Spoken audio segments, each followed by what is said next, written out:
Madam Clerk, could you call the roll? Chairman Woodfin. Here. Vice Chair Foss. Here. Councillor Pierce. Here. Member Hicks. Here. Member Savage. Here. Member Santa Cruz. Here. Member Smithmeyer. Here. Member Fox. Here. November meeting, and it's a full house. So we are here, we'll open the meeting. First item on the agenda is to approve the minutes from the October 18th meeting. Would someone like to make a motion to approve the minutes as they have been submitted? So moved. Second. Motion's been made and seconded. Any discussion? Savage recuse, because I wasn't here. Savage will recuse. Any other discussion? All those in favor? Aye. Hang on a Opposed? sec. Yep. Did you get, I moved, Carol second. Oh, I'm sorry. Okay. So I'm Jeff, sorry. Jeff moved, Beth Carol almost said second. Beth. I could see her face, she was like, oh. I'm sorry, Anne Marie. I will do a better job of that. And Amanda recused. And Amanda Savage recused. Okay, so quick agenda overview. Everything on the agenda will be heard tonight. We have items 9, which are 89 North State Street. The applicant has requested a postponement on that to no date certain. And item 10 on our agenda, which is 35 Reserve Place. The applicant has requested to postpone that to the December 20th meeting. So if anybody's here for those two items, they will not be heard tonight. Chairman, Yes? the actual number 9, according to the agenda, said it's December 20th, not It's no updated. date. It does. It's been updated on my, Oh, my okay, 'cause little, I'm looking at the on paper my still. little cheat sheet, but Okay, on the, just checking. on As the long as- agenda, it is incorrect. But All right. It was a late change. No, that's So, fine, I just want to make sure we got it those correct. two items will be, again, heard no date certain on item 9, item 10 on the 20th. Okay, so moving to determination of completeness. We've got one item on a determination of completeness. Item 5A. Yes, Carol? When I read through that, it looked like there were a lot of items pending. So I just want to double check Yep. that the staff really thinks it's complete and ready. We're not certain that they'll be able to address all of the issues, but we have enough information to determine it complete, to let them know what Okay. needs to be. I made a couple of notes as well, and I did note the buffer comment, 3.1, which was where the parcel had been logged back in 2017, and was a 100-foot buffer. Is that buffer gone now? Well, so if you're talking about the regulatory requirement for Yeah. a buffer, that's what that's referring Yeah. to. Then there was vegetation there that is no longer there, is my understanding. So there is no vegetation there at this time. Okay, so, Or it's limited. Right. so the logging took the vegetation out completely, and it hasn't been replaced? I didn't Okay. go into the whole All right. site, but So, it was logged after the To 2017. Carol's point, there's an awful lot of requests and an awful lot of waivers in here that hopefully we can get all resolved before we see the applicant here. Or, yeah, that's our hope. Okay, We shall see. we shall see. Okay, so the only thing on the agenda for that item at 15 Hunt Hole Pond is a determination of completeness, not a development of regional impact? Correct. Not a development of regional impact. Would someone like to make a motion to find the application complete? Yep, Wait, are we setting it for, set the public hearing for next month, yeah. Yes. December 20th. okay. Determine the application complete and set the public hearing for the December 20th meeting. I'll move the. Second. Okay, motion's been made and seconded. Any discussion? Earl and I'm sorry. Councilor Pierce? Counselor Pierce has made the motion and Matt. Matt Hicks seconded the motion. And any discussion? Jeff? I don't know if engineering has asked them to do sightline analysis, but during my review, I noticed it's pretty steep hills, pretty close to the road, and that's on the inside of that corner, so if they haven't, then I would recommend before the next meeting, they do intersection and stopping site distance plans for you. Rather than waiting to the driveway permit process, it's a little late. Duly noted. Any other discussion? All those in favor? Aye. Opposed? That motion carries. Moves us on to item 6, design review applications by consent. If anyone in the audience is here for items 6A and 6B and has a question on these applications, if you could make yourself known. Is 6A and 6B, this 15 Hot Hole Pond, That's what we just did. No, that's the one we just did. No, finished your discussion on it? 15 Hot Hole Pond was just a determination of completeness. There's no public testimony on that. Until next month. So there's no way that someone can make comments? Next- or questions? Next month. Next month. Next month. Next month, yeah. So the process is, the application's found complete, then notices will go out to the abutters, information will be disseminated out through the plan sets, and then you'll have a chance to come in and and ask questions, but in advance, because they put their application in. Yeah. It says tonight. So, we're required by state statute to notice any application that comes in. So the first step in the city of Concord is to determine, for a major site plan or a major subdivision, is to determine the application complete, which is not a public hearing. It's basically the board accepting the application. We are required by state statute to notice that. So then tonight, we made the motion to grant, the board made the motion to hold the public hearing at the December 20th planning board meeting. And so that's when the actual public hearing will be for the public to come and comment and testimony, and then, they'll make a motion or they'll continue This it. gentleman over here was kind to us, because that steep grade is gonna be a big mess. You're welcome to come back and tell us on the 20th. Thank you. Okay, any questions or comments or concerns regarding item 6A or 6B from the audience? Any member of the board have any questions on those two applications that they want to pull? If not, we'll recommend, we'll take those two by consent. Would someone like to make a motion to approve 6A and 6B as submitted with architectural design review comments? Move second. Motion was made by Suzanne and seconded by Councilor Pierce. Any discussion? I like it. All those in favor? Aye. Opposed? That motion carries. That brings us to our public hearing section of the agenda. We'll move right to item 7A. Could read that into the record? Warren Street Architects, on behalf of Delta Dental, request ADR approval for an amendment to the originally approved major site plan, specifically with regard to building and landscape lighting at 1 Delta Drive in the institutional district. I believe we do have a staff update. Sure, this application's been coming and going. They recently just revisited the Yeah, ADR come on committee with some revised You'd sign it. information that they had requested. And the ADR committee had recommended white uplighting on the building and on the trees, and to deny the request for the cornice lighting and any colors. Oh, how boring. Okay. And again, for the record, for the folks out there, architectural design reviews are a subset of the planning board. If we put people that know these types of things in front of you guys to give us feedback and to give us information that we particularly don't know about. So we take ADR comments to heart, and we look at them with an eye towards an expert eye, but we're certainly willing to hear what you got to say and go from there. If you guys could state your names for the record? Sure. I'm Joe Casper, Director of Corporate Services at Northeast Delta Dental. And I'm Jeff Paquin, owner of New England Holiday Light Company. Okay, so you heard the ADR recommendations, white up lighting and no cornice lighting. Tell us what you want to do. I'd like to drop the cornice lighting. I know that there's a lot of controversy going around about the lighting on the top of the buildings. The one at the Concord Hotel hasn't been finalized yet, so I'd like to drop that. The only change I'd like to make would be that I would be able to sporadically use some color on the uplighting into the trees versus all white, because we're very visible from the highway. We have Christmas lights that go on, but during the year, I'd like to be able to have some color and leave the building accent lighting as white.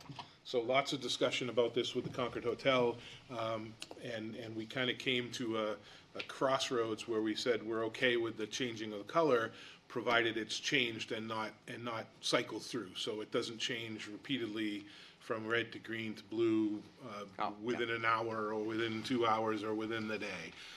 Is that acceptable from your perspective as far as the setting it and changing it? It would be, we'd use it during a holiday season, let's say, or St. Patrick's Day, but most of the time, it would probably be a white uplighting, but I'd like to have that opportunity to be able to insert color from time to time. Okay, and you want to drop the cornice? We'll drop the cornice for right now. Do you want to drop the cornice? Unless the recent positiveness with Hotel Concord maybe has come to a position that would allow.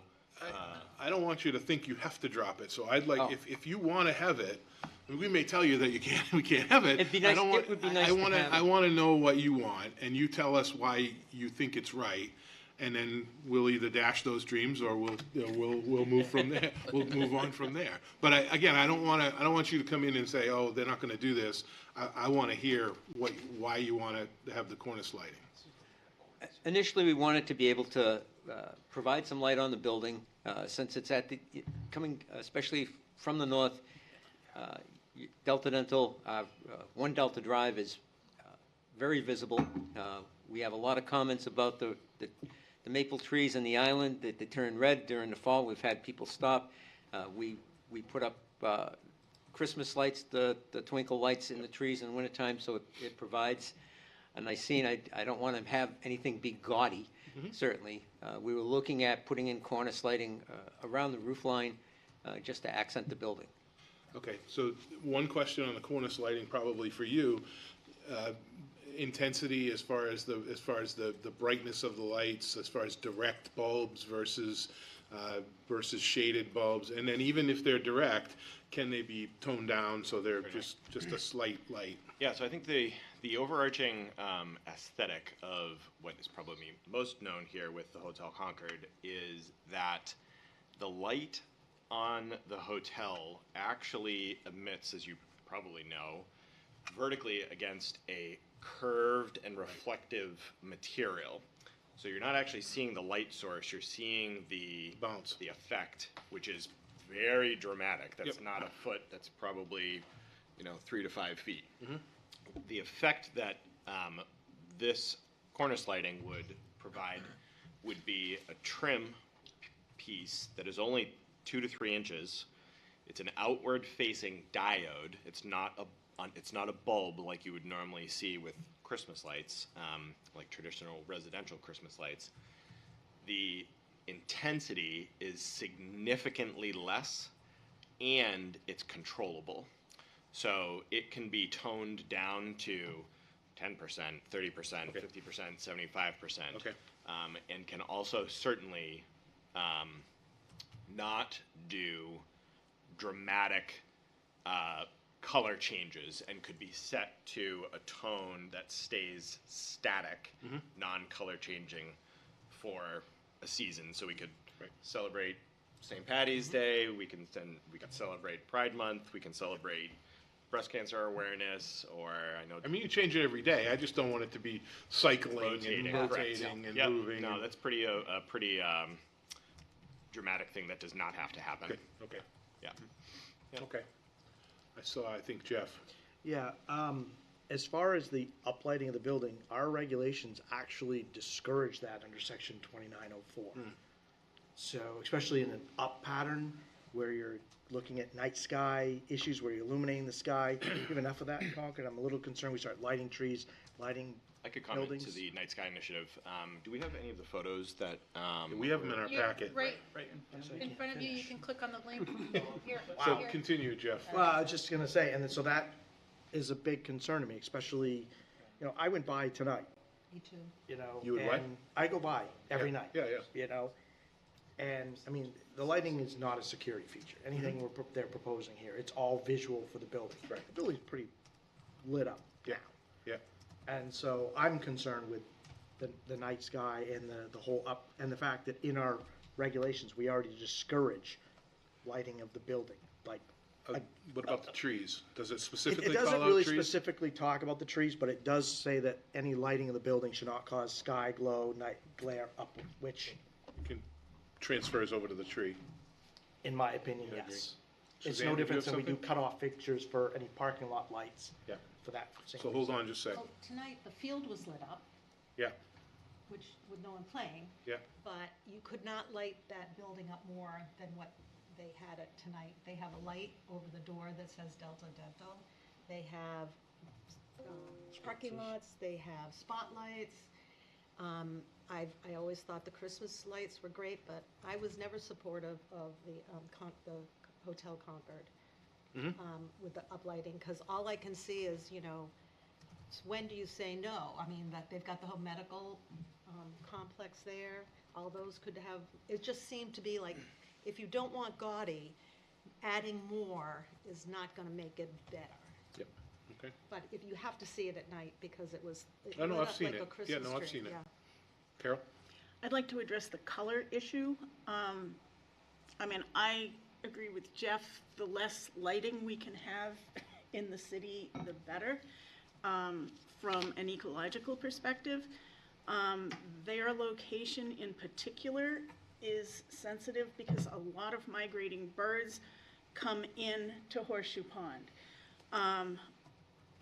White light and red light are particularly disorienting and attracting to migrating birds, whereas blue and green are less so. So particularly during fall and spring, during the major migration periods, avoiding white and red would be, if you're gonna do anything, I mean, I would be happy if you never used white or red, but just to, if this happens, to keep the color issue in mind, particularly during migration periods, would be important. Any other questions? Okay, go ahead. Yep. Couple, so let me, so Night Sky Initiative, and I can, the manufacturer confirmation, twofold. Number one, Night Sky Initiative, the lumen reading, which could be done to confirm lighting that got installed, is dramatically under any night sky initiative in combination with directionalized light. So if you notice at the State House, the entryway, the big arch that's right out front, there's well lights in those fixtures. I think it's also on is it the bell that's across the bell across the street. There's well lights in those areas that are omnidirectional. They are well light fixtures that just point up into the sky. Any lighting that we would use would all be directionalized, which would take any beam on a building and ensure that the beam is only pointing at the building to aid in the Night Sky Initiative. Also, the type of light has been confirmed by the manufacturer to not affect migratory birds or amphibious. There's actually something with turtles, I believe. So there's a manufacturer comment that the type of light that is used has been researched to not affect, in combination with the overall lumens brightness of the light. So two things that help Night Sky Initiative: directionality. We would not be using any well light fixtures that just point blatantly up into the sky. Overall lumens are far dimmer than, I went around the city and took a number of photos, whether this was approved or not, but this is an example of what I would say is a fixture that is indiscriminate and is just essentially a high wattage floodlight that is just completely blanketing and obviously going up and affecting night sky. This is on North Main Street. North Main. Also, the building next to Delta, just south of Delta. I don't have photos here. Oh no, I do have photos here. It'd be social security or medical office building. Horseshoe Pond. In Horseshoe Pond. Yeah. This one right here is again a similar. There you can see that there's high powered, high electrical draw, wide angle, very indiscriminate lighting that is just it's actually brighter than lampposts. So very specifically, again, we would be using the type of light. It's low voltage, a significant reduction in overall electrical cost. Consideration for migratory amphibious patterns, directionality to only be pointing at buildings or trees, brightness control so that it could be reduced in overall brightness. And so all of those components are certainly considerations. Okay. Any other questions from the board? Yeah, Carol. Yeah. Would you be willing to share the manufacturer and the Sure. type of light and all that, since they're making these assertions? Yeah. So here's an example of with and without. You can can see that it is not a crazy drastic floodlight. Here's another example of with and without. The top photo looks scary, dark, and able to be burglarized, whereas the bottom photo has a little bit more aesthetics in nature. That's just the uplighting, but the trim light here is represented. And again, I think our goal here is that we're really hoping to illuminate first the building with only white light, soft white light, so it has a slight yellow hue to it, not a pure white light. Second would be color controllable RGB lights for approximately 10 trees at both properties. And thirdly, the trim lighting. All lights are controllable, dimmable. Yeah. Okay. But didn't you ask for the manufacturer? And Yeah, if you have the manufacturer, if you could share that. I can share that. Yeah. But not at this moment, Not I at this- gather. no. Okay, my pencil was poised. Okay, so we'll get that for Carol. Other questions from the board? Any member of the audience have any questions or concerns about this application? No? So I just wanted to note that that ADR approved the Concord Hotel, the most recent renovation, approval that they got was subject to review, additional review by ADR. We have been unable to meet with the owners. I mean, we've tried, we've sent emails and, reached out, but so I guess my point is that's sort of still not settled. Not resolved? That's not really resolved, like, is that what it's gonna be, or is it gonna be less? So whatever you end up motioning or allowing, I would suggest including something in there that allows for it to be reviewed, or, because it's a similar type of situation. In other words, that's not fully approved.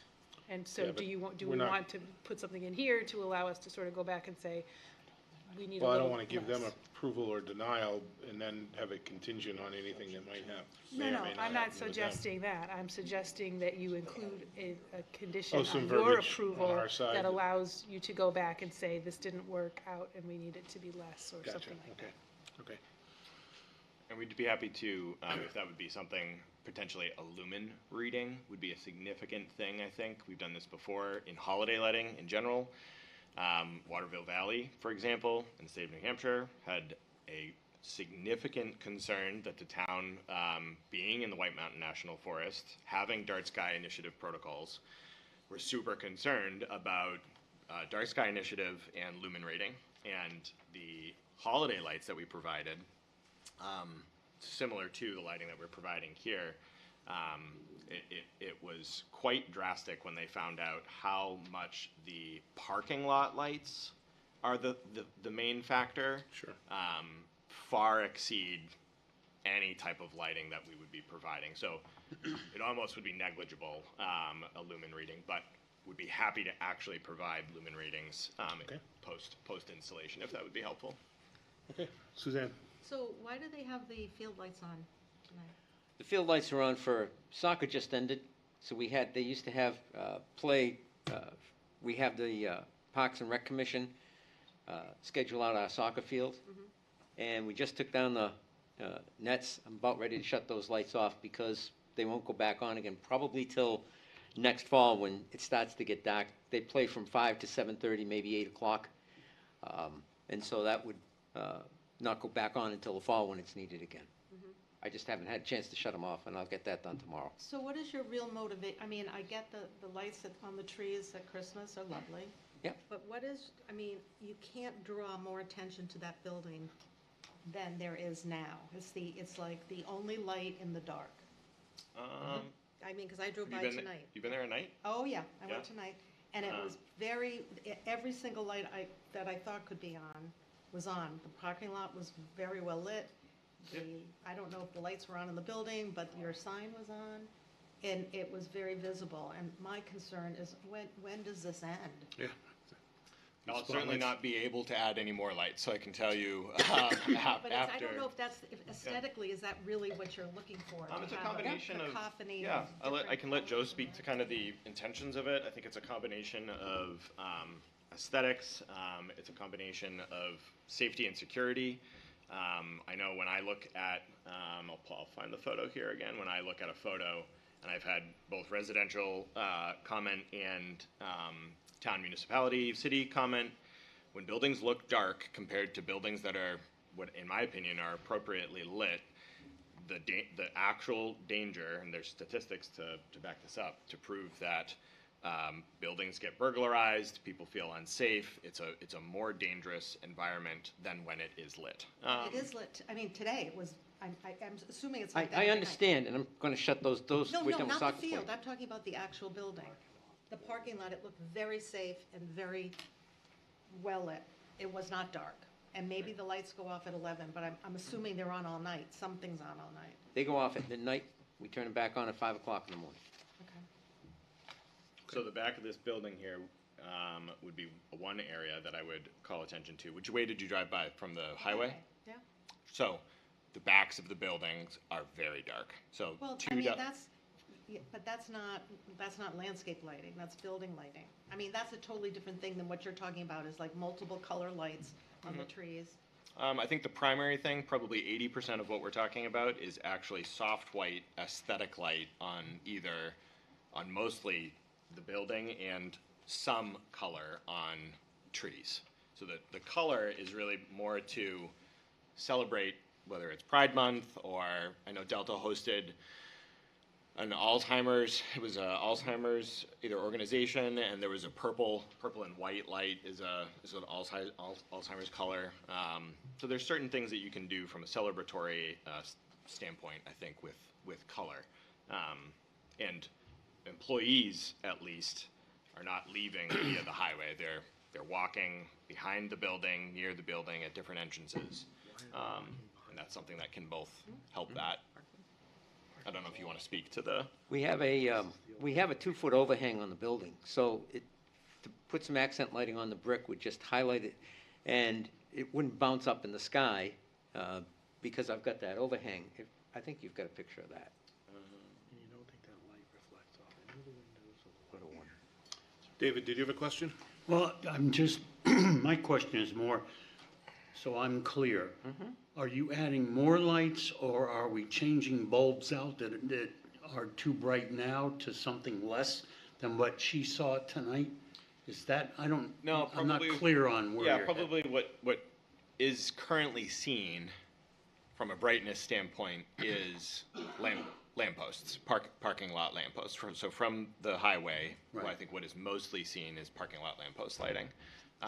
So we're not talking about decreasing parking lot lamppost lighting. We're talking about adding subtle lighting to the building, potentially lighting to certain trees, but not changing the parking lot lighting. Okay.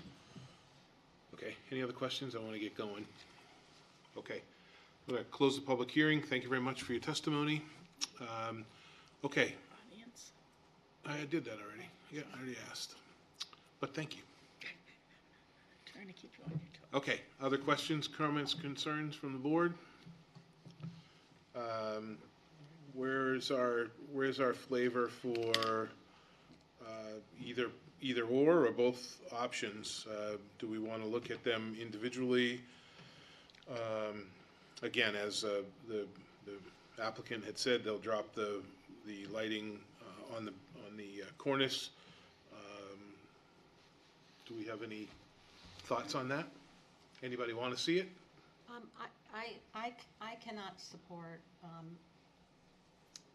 flashy light, lights just to highlight the building, because I think that there's plenty of that, and I Okay. just am afraid that this is gonna become something that we're gonna be dealing with all the time. If there's a security issue in the back, that's a totally different thing, but I just, it's like the only building there, like in a field, and you can see it, you can't even see it any better than it is, and I just think it would become a little overdone. So no cornice lighting, what about uplighting on the building or the trees? it's hard to tell when you know, I mean, is it gonna be up, it would be hard to have lighting with the lighting that's there, because you wouldn't see the uplighting, because it's so well lit. So it's really hard to make that decision, but I thought it looked fine. It could not be more visible, but if in fact there's parking in the back and people feel unsafe there, that would be a totally different thing, but that's really something that has to do with the parking and security, and not about making the building more zootzy or something. Okay. Other comments? Earl? Well, just to make a positive motion and just to move it along, Yep. I would like to make a motion that we accept it, and then the vote is what the vote is, so. Except what? The- Both the- Cornice and? Both Cornice and. Okay, so and we've the got a motion uplighting. on the table to approve the proposal with both cornice lighting and uplighting. Do we have a second? I'm going to second that motion. So we got a motion and a second. Any other discussion? I'm trying to understand. Excuse. So what are we, you're voting to approve the whole thing? I'm making a motion to Yep. approve both building one and See building where we two, go. the cornice, the other lighting with what they explained, the low lumens and so on and so forth. I was just, I'm looking on the aerial, there's no parking behind, there's parking on the side and the front. The railroad track goes behind Delta Dental. There's parking right here behind the building. This building has parking almost 360. There's That's- Oh, parking. that's the other building? That's the other building over on the Horseshoe Pond side. Oh, yeah, well, I was And only I don't looking know, at. are you, I'm only looking at the one that, the first one that they built. Delta? I thought So that's the where you north were looking. building. The Delta north one. building, I thought Delta that's one. where you wanted to have more, light, So this is Delta, this is Delta 1. right. So Delta 1 has parking on 3 sides, however, the drive is down, is just off way, which is, you're correct, the railroad is out this way. There's an employee area in the back of the building here, and there's parking on 3 sides of this building here. So this is the main entrance that you see. These are the trees, the big beautiful trees here, whereas Delta 2, this is Delta 2. Delta 2 has 360, and this is the building that I was showing the, in my opinion, kind of scary photo of dark, illuminated, and then this is the comparative photo of a building that I think is much more highly visible, that has this flood lighting on it that is further south from Delta. So you're not doing anything with Delta 1? Nope, both Delta 1 and Delta 2 have plans. There's building one and building two. Yep, this is building 2. Right, no, I saw them, but I didn't understand, I mean, when you said there's no parking in the back, I assumed that would be across the board. Yep, so this is building 2, and the plans for building 2, and this is building 1, and the plans for building 1. It's the same. So building 1, building 2, uplighting and cornice lighting. Jeff? I actually have one quick question to the applicant. You said you have a 2-foot overhang. Why can't we do down lighting instead of up to light the face of the building? Where's the 2-foot overhang that you're? At the roof line?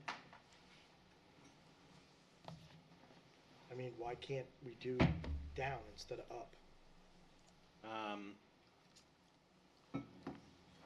Possible. That's not what's on the table from our company. We would not install that, and I don't know if you would get the same effect, because you would now be lighting up the ground. So I think if a concern is, number one, remember the directionality of the lights, where we can actually control how much of the building, and not doing what's done on this building, where light is just blasted everywhere. We can control the light when it's from the ground. This company just did not do that.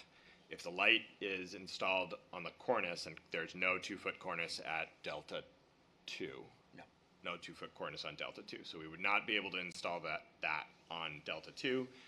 And downlighting would actually create large spotlights. So if your concern is the overall area or lumen, I think downlighting would increase the lumens, because it's now not a directionalized light. I can't control the direction of the light. If it was installed, it would be like a reverse well light. So if it was on the ground and it's a well light that just points up and down, if it's on the building All right. pointing down, it would. We gotta move along here. So I'm gonna close the public hearing, so no more questions for the applicant. Are we good with that? Well, just. Yeah, go ahead. Sorry. Inception Lighting, is that the The manufacturer? brand of that's the brand of the material.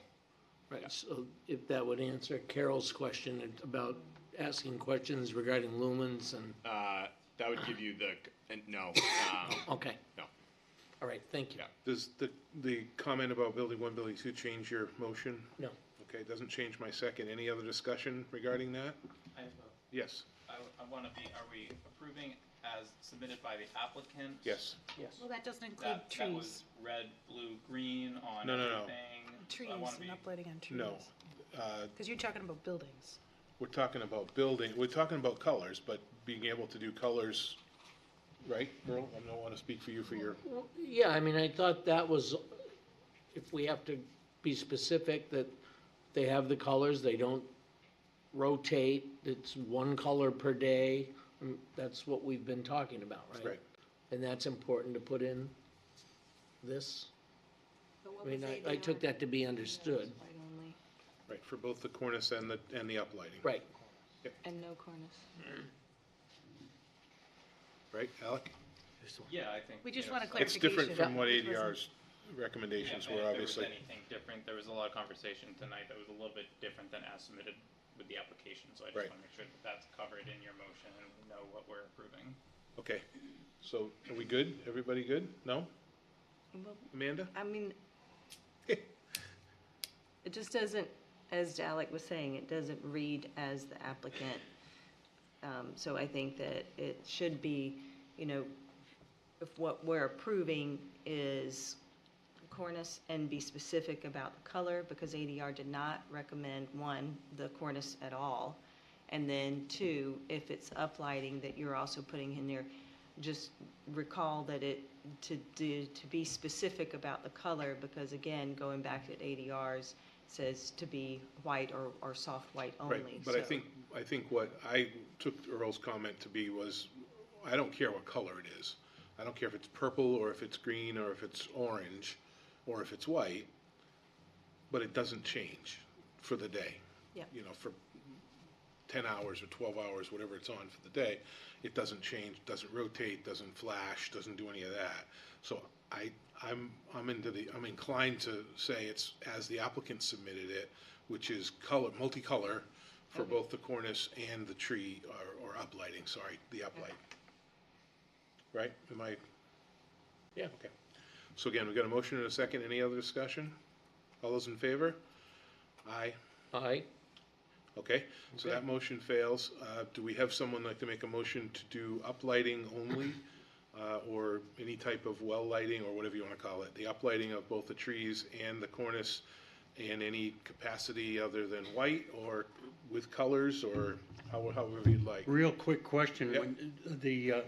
When we talked about eliminating the cornice only, correct? Right, Everything else would be colors, or white, or white. or white. So there's two options. Somebody could make a motion to. I would disagree with the cornice, but beyond that, I'm in favor of it. Well, you just missed the cornice, so that was what we just were talking about. Okay, all right. So now the only option is to do uplighting, and you can somebody can make a motion to do uplighting as white only and see where it goes, or someone can do a motion to approve colored uplighting, or if there's nobody that wants to do any of them, then the motion fails and we move on. Is there any, I would make the motion for the uplighting with colors. with colors, and I'll second that motion. I like color, I like light. I do too. Any other discussion regarding that? does that include trees? does- Uplighting trees buildings? and Yes. buildings, yes. Okay, Yep. thank you. All those in favor? Aye. 1, 2, 3, 4 for the record. 1, 2, 3, 4 against. It's a push, Fails. Did you fails. vote? Well, nobody voted against technically. Yeah, there's, Nobody voted against. I didn't ask for nays, so just positives. So we had 4 positives. Yes. No, I just. Would anybody like to make a motion to do uplighting as white only, or one color only? Suzanne? I think what's become a real problem is they've got two buildings, and we don't know exactly what each building is going to get. We know No, it's we're gonna get. talking exactly the same thing for both. There's no issue with what, it's exactly the same. There's no cornice, so it doesn't matter on the overhead. No, I'm talking about, like, well, so where is the uplighting? Do they really, does the building one, is all that lighting go away? No. Do you have this? Then, Well, I don't no, understand I what the, know, I'm looking at it, but I'm just saying that it's the same on both, and whether you don't think they need it or not is, I mean, it's almost immaterial at this point. I mean, it's just a fact of do you want to see lighting on the building, on the trees, or not? Whether they need it or not is, you've got your opinion, you can vote yea or nay on it, but I want to move, so I need to know if there's an option. Anybody would like to make a motion to grant or to allow them to do uplighting for the trees and the building in single color white only? I'll make that motion. Sure, I'll second it. So we got a motion and a second, white only. Any further discussion? All those in favor? Aye. 4 to none, so motion fails, so we got no place. So we can't move on, no approvals, and we'll go from there. I hope we Thank have a you. way to enforce how lighting gets done on other buildings. I do too. I think we're, thank you very much. Okay, let's move on. Next item on the agenda, 8B on our agenda, if we could read that into the record. Whew. Novitz Group, on behalf of Dakota Partners, requests major subdivision approval to create a land unit condominium and a building condominium for a new multifamily development totaling 98 units, I cannot speak, at 103 cow. Old Loudon Road in the medium density residential district. All right, So can we this get is a part- staff up? What's that? 7B. 7B. Oh my gosh. I'm sorry, that's what you were saying. I'm so sorry. I didn't, That's why Heather was screwed up, sorry. yeah, my mouth wouldn't Seven- let me say the wrong thing. All right, 7B, let's read that into the record. Classic Signs, on behalf of Sam's Club, requests a one-year extension to their November 17th, 2021 ADR approval for facade modifications to the building at 304 Sheep Davis Road in the Gateway Performance District. This is literally just an extension of their approval. We recommend that you grant it. You don't want to wait till the end till we figured out that we missed it and you can. It's just. Perfect, it's just an extension. Would anybody like to? So moved. Second. Motion has been made and seconded. Any discussion? All those in favor? Aye. Opposed? That motion carries. You're all set. Thank you for the heads up. All right, let's It was read, worth the wait. let's read item 8A into the, excuse me. Is that 8A now? Yeah, they're Right. 8B because I thought 7A was 8A, so, you Yeah, know, sorry. just keeping you on your toes. 8A is Bailey Associates on behalf of Merrick Rivero. I should listen to you. You're like, what are you doing? Request minor subdivision approval for lot line adjustment at 5 Mill Street in the neighborhood residential district. Staff recommends the application be determined complete, not a development of regional impact, and that you open the public hearing. Okay, so we'll open the public hearing and invite the applicant up. Could we get a quick staff up? For the record, Suzanne Smithmeyer has recused for this application. If we could get a quick staff update on this, that would be great. Sure, so this is a single parcel that has two single-family homes on it, and the applicant is looking to subdivide to put each house on its own parcel, which we are in support of. Staff just has a few things that they wanted to address. One of them being, and I think the applicant is amenable to it, is providing separation between future driveways along the proposed lot line. And then we also want to look into, and staff will need more information to establish it, but a utility and highway easement. As you can see that on Mill Street, the right-of-way ends, but the drive keeps going. There's no turnaround there. So plowing, and it was a similar thing was done across the road. They granted a utility and highway easement to allow for the public water and sewer that cuts through that area, as well as the ability for our plows to come in through closer to the turnaround. Okay, and just, I should also say, sorry, the applicant is going to bring it up, but they're also requesting 3 waivers from our subdivision regulations, not to provide soil data, wetland delineation, and the municipal water system. And staff is not in support of the soils. We could have a conversation about the wetlands. We think it might be important to show that wetland buffer, and we are not in support of the municipal water not being shown, because we want to use that when we establish a utility easement. Perfect. Just for the record, 3.1 in the technical review comments on the planning board approvals, block, I'd love to see that on all the plans, because as someone who has to sign every stinking one of these plans, the blocks are all over the place, and they're all different types of blocks with different information. Anyways, welcome to the table. If you could state your name for the record. Good evening, Mr. Chairman. My name is Craig Bailey.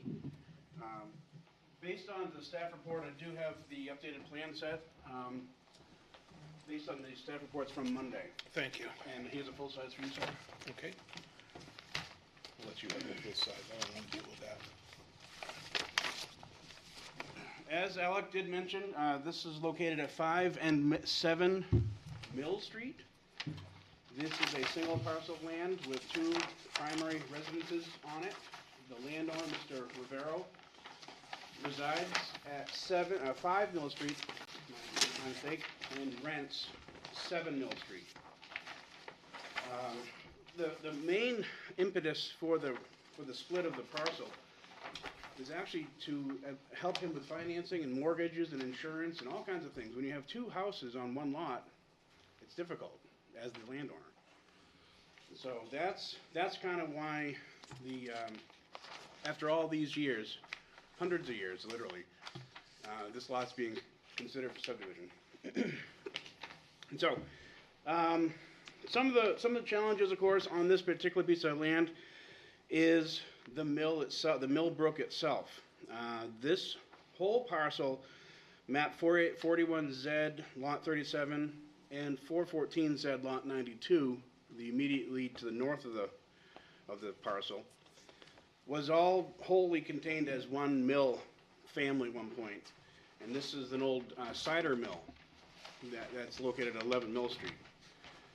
And so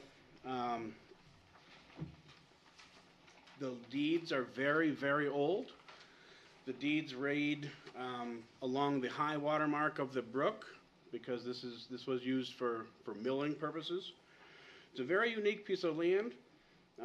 It has many, many challenges because of the size and the location and the age of the parcel. And this summer we sought and was granted a variance for dimensional control, and also the ability to work in the wetland buffers. Okay, so these variances were provided by the Zoning Board of Adjustment, and which is why we're here finally to you. Some of the situation over here at Mill Street is the road is not in the center of the right of way. The driveways are substandard. They're in this case they're actually far too large to meet your current standards. But you can't park a car easily over here because the homes are too close to the street. And so we do have, on this set of plans here that you're looking at tonight, we are proposing to leave the driveway as is, with the one exception, and that being that part of the existing driveway which is straddling the new proposed sideline. And so what Mr. Rivero is willing to do is to remove that part of the driveway which is straddling the sideline, 5 feet either side, and you can see that as a hatched, like a cross hatching there. So that should bring that driveway into compliance with respect to the sidelines. We still contend and agree that it doesn't comply with the current dimensional standards, but these are existing driveways, and we're only adjusting them because of the sideline. And so that's a question to you, the planning board, to allow that to be the case. The other issues that we had, we couldn't find all the water utilities on the site. We did find a gate valve down by East Side Drive, and of course the hydrant. But that road is so beat up, so old, that the water cards that I came into the engineering department to look at last touched 1949. So I don't have any records of them. You don't have any records of the water system, and so that's why the waiver has been requested. Because I don't want to show you a figment of someone's imagination. If I cannot see it on the ground, I cannot certify to its location as the surveyor. And so that's before you. We were able to figure out where the sewer system is, so that is shown on the plan. Yeah, and the landowner would, of course, be minimal to an easement to the city for maintenance of the sewer, the water, and the highway maintenance. Other questions that the staff had questions about were regarding easements. There is an easement across the street from us over Lot 41.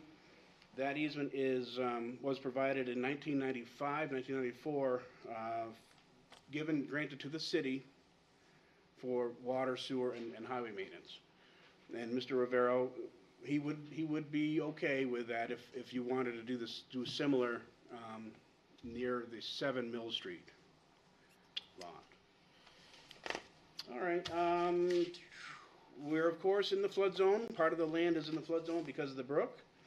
This brook, you'll see on the plan, there's a very heavy line type towards the southwest of the parcel.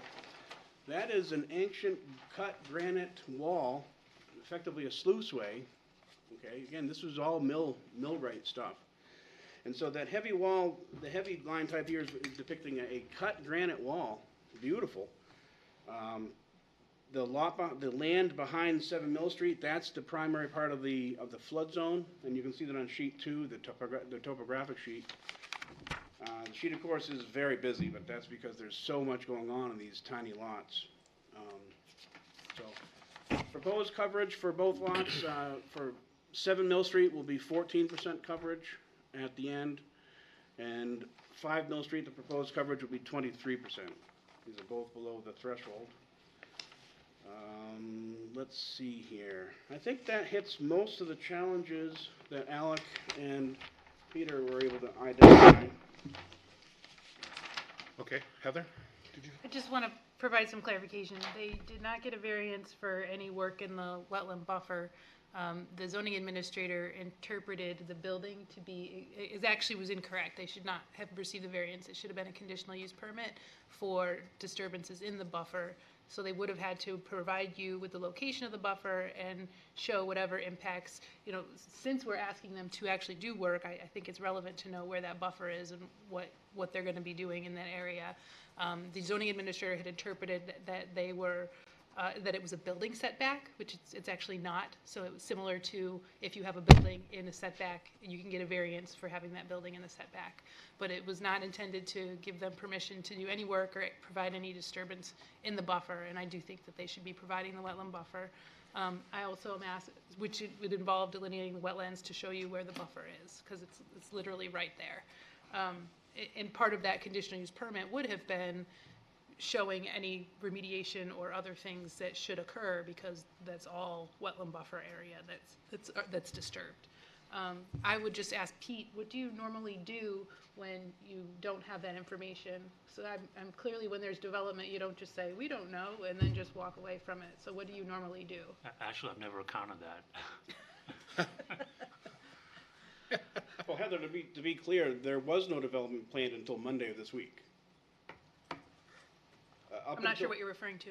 The only quote development that we're talking about is the removal of some gravel surface on the driveway. Correct. Other than that, there was never any proposed development here on this project whatsoever. Yeah, I understand that. I'm just. That's why the wetlands, we weren't working in the wetlands, because we weren't working in the wetland buffer. So, but you indicated when you first sat down that you got a variance for any work in the wetland buffer, which is, I'm just clarifying that that's not the case. Okay, fair enough.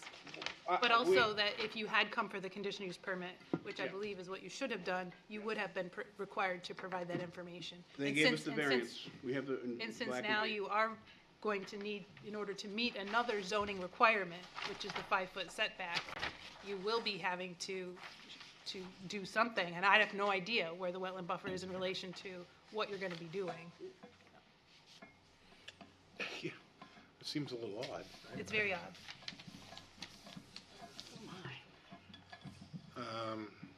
So to be clear, we're just saying that we want to see where the wetland buffer is. Absolutely. And that we do want to know where the utilities are, and I'm not sure what the answer to that question is. Do you have an answer to that question? Only other thing I've ever seen done is a dowser. Yeah. That's what I was thinking. Yep. It's the only other thing I've ever seen. It's still approximate. You'd have to list it as approximate. It couldn't be listed for you to certify the location. But that's, if you cannot find any surface visible and there are no records Yeah. to be able to, recreate it, off an old stone bound or a wall or a tree, or a dowser's the only other thing I've ever seen done. And I was amazed. They're pretty accurate, but. Excuse me, a question. Yes, Can't- sir. Council Can't you do an optic fiber test like we do with the sewers to locate them? You can GPR it too. Well, I don't know what that spells. No, that's ground penetrating radar. That's Oh, the other okay. thing you could do is run a radar up and down. It's time consuming and it can be expensive. But back to my original question, is that a, you know what I'm talking about, when you run Ping, yeah. an optic cable down and then you get a measurement on how far it went and so on. So there are a number, have you ever heard of that, Alec? Yeah, but that wouldn't be applicable for the water water. line. utility. Okay. Well, I mean, hopefully they'd use a separate lead, but when I finding don't know a that you pipe, can do it with water, can you? Yeah, but you'd have to figure a place to open the water line in order to get that in. Right. from the shut-off, right? The residential shut-off? But it'd have to be on in order to push it back through the pipe, right? Okay, all right. I just can't imagine that we don't know where the water pipes are. Not to speak for him, but I mean, we do have, I haven't gone out there and looked at it. We do have some location ties. I think Mr. Bailey was saying he didn't want to put his name to records taken by other people 70 years ago. Right. But we do have utility service cards and things like that to start pulling approximations from. Is that fair? Mr. Chairman, we can certainly work with the staff and update the plan. It's a minor, a couple set of lines. And maybe putting a note that says approximate based on card information or be something like perfectly that, fine. not verified. Yeah. That way, you're somewhat covered, but the city has the information to the best of our ability on the plan. You comfortable with that? Yeah. I am, are you? Yeah. Okay. Seems like the best option. Or a dowser. Option A probably I like the Dowser idea. What time are you doing that, Jeff? I want to be. Yeah, get right out there. Okay, so we got that. Any questions for the applicant? Do we have any member of the audience wish to speak? Yes. Come on, you gotta set your back if you can. Thank you.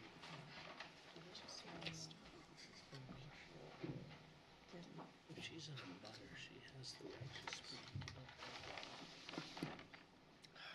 My name's Suzanne Smith-Meyer. I'm in a butter at 14 Shawmut Street. And I don't have the new plan, but I've lived there for 33 years, and there have been 2 houses there. I don't think it's a big deal to subdivide it, because who would have thought? So I'm in support of that. But when I went in to look at the plans, I was a little surprised at how difficult they were to read. And I think that, I don't know if they've been labeled, but like I made a note of this, the whole legend. Very little of that is actually part of the plan.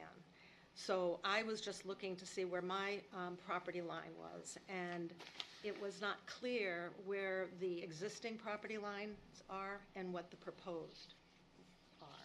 Yep. And I've looked at a lot of plans, so I found it difficult. I know that there was a thing where the mill was, the former owner didn't believe that the property that I own wasn't a budding property, and yet it was, so I'm not sure what he was looking at. So in the grand scheme of things, all I wanted to be sure was that the property along the brook was what I imagined it to be. I know Merrick, we cut down some trees that were leaning that would fall on his property, and I was okay with that. I don't know, I met Craig, because he wanted permission to walk across the property. I just want to make sure that in my information, that the property line is at the high water mark, and that can change. It isn't, normally it would be in the middle of the brook, but for some reason it's not. So I just wanted to make sure that was clear. There's a graphic here on the Mill Street side that looks like, I don't know if you took it off. Yeah, you took it off. So I was wondering what that was. It was just like big round boulders, so that's gone. I also was interested in knowing, I think it was in the zoning minutes, that the applicant used the word mill privileges, and I was not sure exactly what that meant, and I kind of Googled it, and it was some kind of an easement that is not labeled. Did anybody pick up on that? I think it was in some of the notes that were very prolific. I mean, the engineering department did a really good job reviewing it. So I wasn't sure what that was. In one instance, DES, I had a letter from DES, they said that the mill dam was breached in 1938, which might have been from the hurricane, and it had never been repaired, so the water flows freely. And let's see. So there are lines that look like property lines that are crossing the brook. But then it's hard to tell, I think between the two buildings, the new property line. Can you see that? Yeah, Yep. right across, yeah. And I don't know that that's normal, unless they own property on the other side. And I'm Okay, pretty we'll ask sure, about and I'm that. not sure, there were like two markers, and I'm not sure why that there were two there. Can I ask for clarification? Yeah. Are you saying that the property line should be through the middle of the brook? No, or- no, I thought, no. So I the don't- property line is on the other side Right, of well, the brook? it would seem to me that no one actually owns the brook, except that maybe the mill owned the rights of the brook. But I have never seen a property line go across unless you own property directly across from it. And then So I'm not- I hear what you're saying, but it's like, where do you think the property line is? Because if the property would line st- is actually on the other side of the brook, then it would go, like, where else would it, where else would This it is go? the new property line. Yeah, I Okay, it understand. would stop at the high water mark and go across where On the other side, on The the high- near side. on their side, the Mill Yeah. Street side. No. Yeah, because my property goes down to the brook on the Shawmut Street side. Correct. So why couldn't mine go across then? It should be nobody's. You don't own it. Well, I guess that's what I'm asking you. Do you think that your property line is through the center line of the brook, or, because he's shown, like, look, It doesn't right show here. that, yeah, it He's- shows he's that their showing- property line's on the other side of the He's brook. showing the property line on the far side of the brook. The north side, So- your so side. Are you saying the property line should be through the My center? property goes down to the brook. Correct. Okay, so somebody owns the brook, whether it's split between you and him? Well, or I whether- always thought that they were split in the middle, but that's when I'm not sure. And I went to the zoning administrator, and she said, yes, normally it's in the middle. But, I mean, Well, my house there- is like, 200 years old. I mean, I guess it's a matter of what's on the deeds. Right. Like, Well, on the most of the deeds that I've read, and that people over the years have kept them and made little notes, I think it's the high water mark, or where the shoreline is, and that's the way I've always interpreted it. And when I've looked at the, which are not 100% accurate, all the city plot plans, it shows my property going right to the brook on my side, and the Mill Street property on the Mill Street side, and not Well, across. on the GIS, it shows the property line pretty much going through the middle of the brook. Like, right? Well, this is what's hard about seeing this, looking at the plan, because where it says there's this little symbol in the middle of the brook, and there's no record of it in the legend telling you what it is. So. It sounds like we need clarification of where the actual property boundaries are. The legend, to me, looks like it's a boilerplate legend from another plan that was just put there, and none of the symbols, like the plan I'm looking at, the dark black dashed line, was not labeled. That was not labeled as anything. Yeah, I understand what yeah. you're saying, but it sounds like regardless of what the legend says, what is on the plan, you're not entirely convinced, and I'm not at this point either, that what we're looking at is actually the right location for the property lines. Well, the property line that splits the two homes, I think, I would assume that it would stop at the shore, at the high water mark, which is pretty, well, the water, that 5 Mill Street, basically, the foundation is in the stream. I mean, the water goes right by the foundation. But who do you think owns the brook? I don't think anyone owns the brook. Well, they do. They have It's either to, owned yeah. by the state or the city or Well, or it's the part of property, the- or the well- adjacent property owners. I guess someone should find out. I thought it was part, I mean, I know that it's listed as one of the streams or brooks that is part of the Shoreline Protection Act. So I don't know. Yes, but Every there's, single brook is owned by somebody. yes. Then I would think that normally it would be in the middle, so it would be, not that it really matters where your line is, but I couldn't get a straight answer. Because when I So I talked think to the zoning To administrator, she expedite thought it this, was odd. this needs to be resolved. Yeah, I mean, I'm not comfortable at all with what's on here, looking at it on both maps. I mean, Craig, I don't know if you can offer any clarity to it, and I'll have you come back up in a minute, but I'm inclined, Suzanne, to agree that somebody needs to set the line and say, this is your property, this is my property, and, I mean, if you look Well, here. well, oh, it's yeah, gonna no, I be can see it, yeah, it goes following right around, yeah, all See, the way I- around to here. line goes up there. But so then if you go past your property as you're going south, you go to Hoover, I can't read, I got my wrong glasses, Hoover maybe? Yeah, that's- And then the Arenosians at the end, the Arenosians bounce even out farther away from the brook. Well, well, see, there's this weird little. And then this little this little piece that's Right, another which- piece of it. See, I don't think that's drawn correctly, because I'm not sure if Craig actually did the surveying of that, because I kind of measured from the city plot plan the best that I could, and it appears that that's not exactly where it is. And when I went out there, I kind of looked at it and said, like, where this is close to the end of this house, but when I was even trying to find the property line, I was assuming that line that I saw at the base of the Shawmut Street side was my property line, Okay. and not his property line, not the applicant's property It line. doesn't look that way What on the plans, yeah. What I was also looking at, there's this weird, I don't know if it's on the new one. Nope, it's not there. There was a weird shape in the middle of on one side of the brook that was to the left of 5 Mill Street, but you can't see it on yours, but it was on the plan that I have right here. And then there was this other weird, yeah, that's not there either. There was this other weird mark that kind of went in like a driveway with a measurement. And I think one of those engineering people said, what's that, 35 feet for? Building Yeah. setback. So I just want to make sure, because I've learned a lot, Yeah, that if this gets recorded to the detriment of my property. Yep. That's not a good thing. nope, I got So you. I just want to make sure that what I think is the property that I've owned and I've accepted it. Yep. Then that's what I want to make sure that all of a sudden it doesn't, like, oh, well, we think it's this way.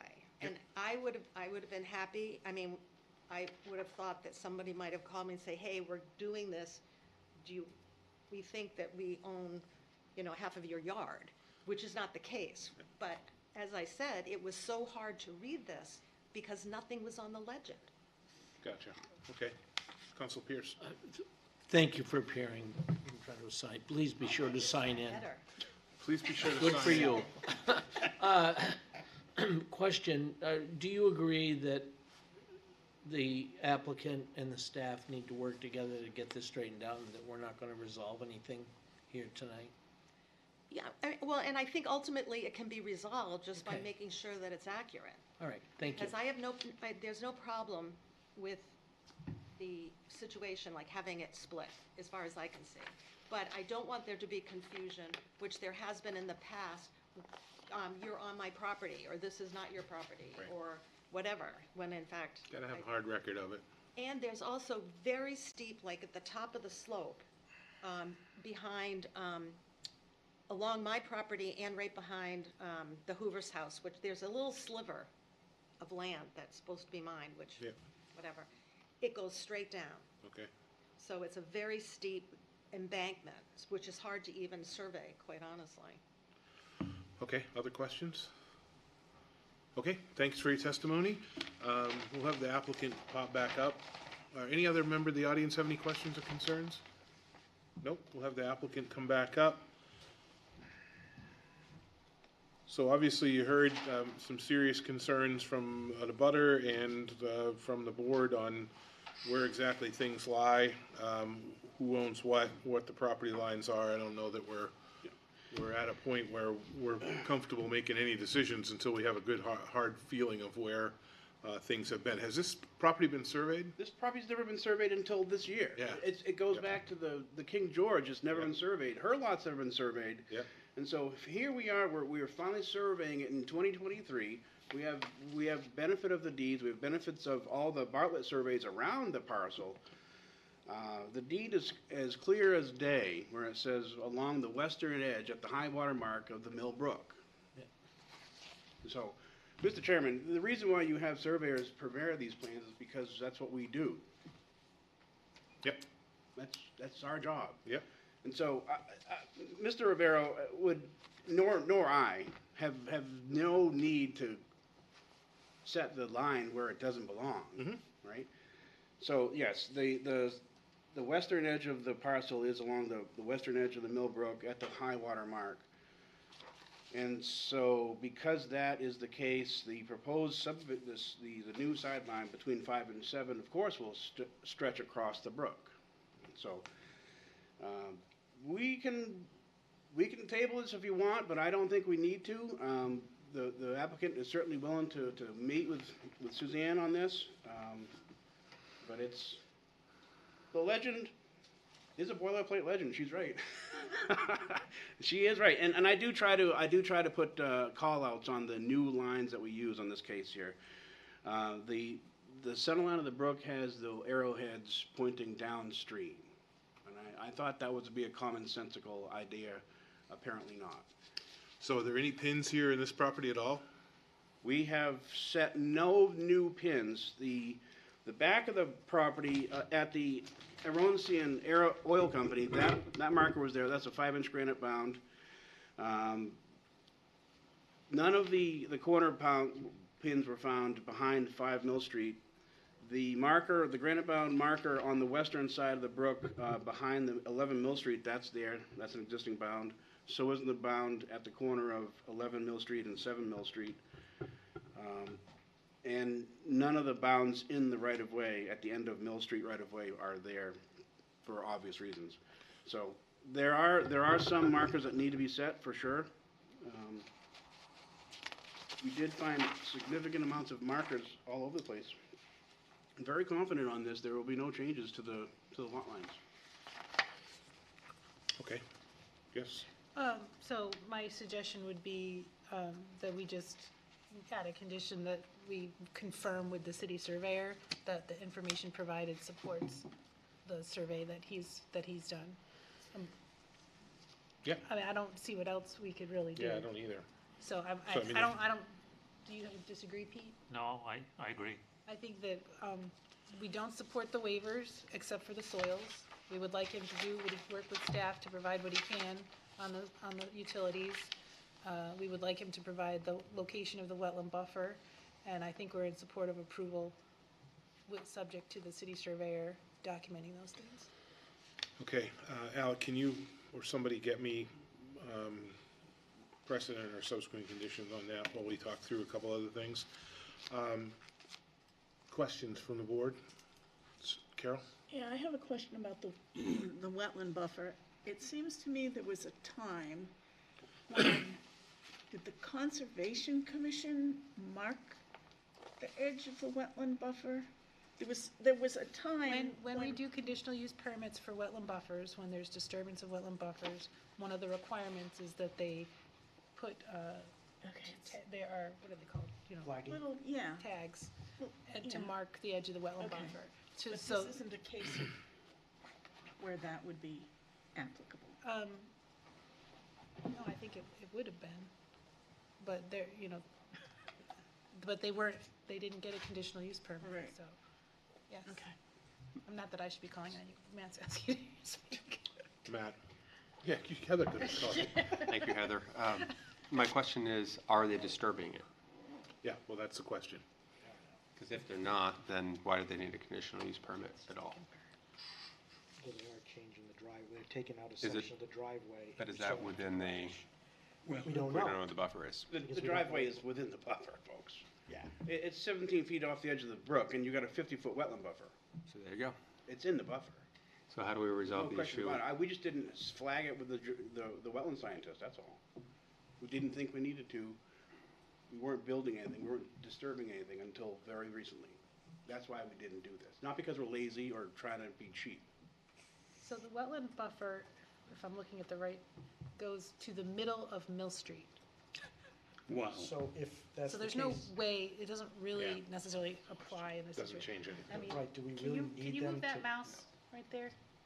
Mr. Chairman?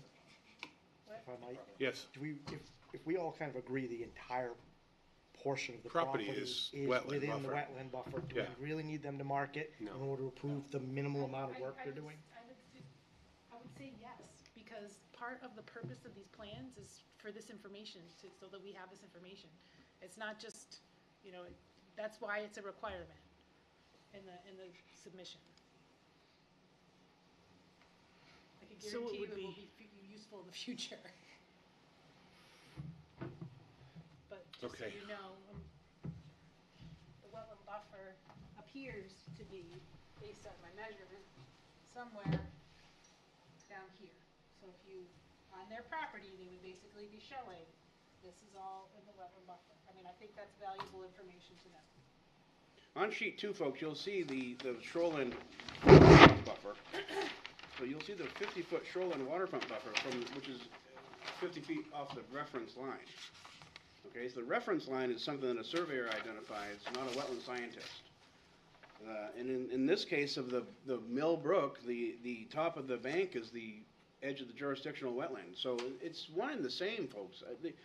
What we're missing here is the fact that we haven't sent a scientist out there to stamp the plan. this, yeah. But the reference line based on the Shoreline Protection Act is shown on sheet 2. 50-foot buffer. The entire lot's in it. And again, I'm gonna belabor because I think it's important. There was no disturbance proposed until staff proposed it, and we're not against it. Well, you can either do that or you can get a variance. We have a variance, I have a. Another variance, It's written, we have one, I can show it to you. not for the property line, you don't. I know you don't. You have a variance for From the, dimensional controls. no, not all of them, only the setback, only the front yard setback. That's the only variance you have.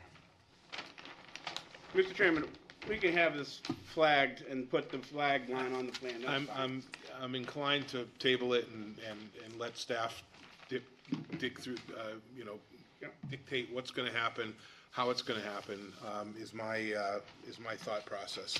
Let's remember, Mr. Chairman, this is we're trying to make a terrible situation a little less terrible. Well, again, we wanna do it right. I mean, I understand ideally, that, and again, you know, this the is, fact that it's been wrong for 100 years doesn't mean it's gonna be wrong for another 100, Yeah. so, so, yeah, Jeff. When you're ready, I might have a motion, so. Suzanne, yeah? I have a question for Craig. Could you explain to me what is a mill privilege? Oh, yeah. well, I don't know, I'm not a lawyer, I'd have to read where it says that. It has to do with what they're doing and Well, I'm wondering if that, because then I Googled it and I came up with easement by. So we'll ask that question as part of our table for additional Yeah, because content. That could be why, because when the mill was operating as a mill for a long time, in fact, I think the guy who built my house actually had a Okay. mill. Okay, so, Might be why that there's no line in the middle. right, it's over the other side because they own the whole thing. Yeah, maybe. Okay, Which is fine. yeah, just want to know where it is. Yeah. Okay, Jeff, So I I'm going to, any other comments from the audience? I'm going to close the public hearing. You're good to go back. Thank you very much. Mr. Chairman? Have you signed in? Jeff, I make a motion that we approve this conditional upon they get the wetland flagging, they satisfy engineering on the water, and they work with the city surveyor to make sure that all the information shown in the plan is accurate in terms of property lines. Does that, Heather, I think cover? we're fine with that. staff comfortable with that? Second. Sure. I want to make I wonder if you want to go through, do you want to go through the waivers specifically and place conditions or approvals on those waiver requests instead of having them be conditions of approval?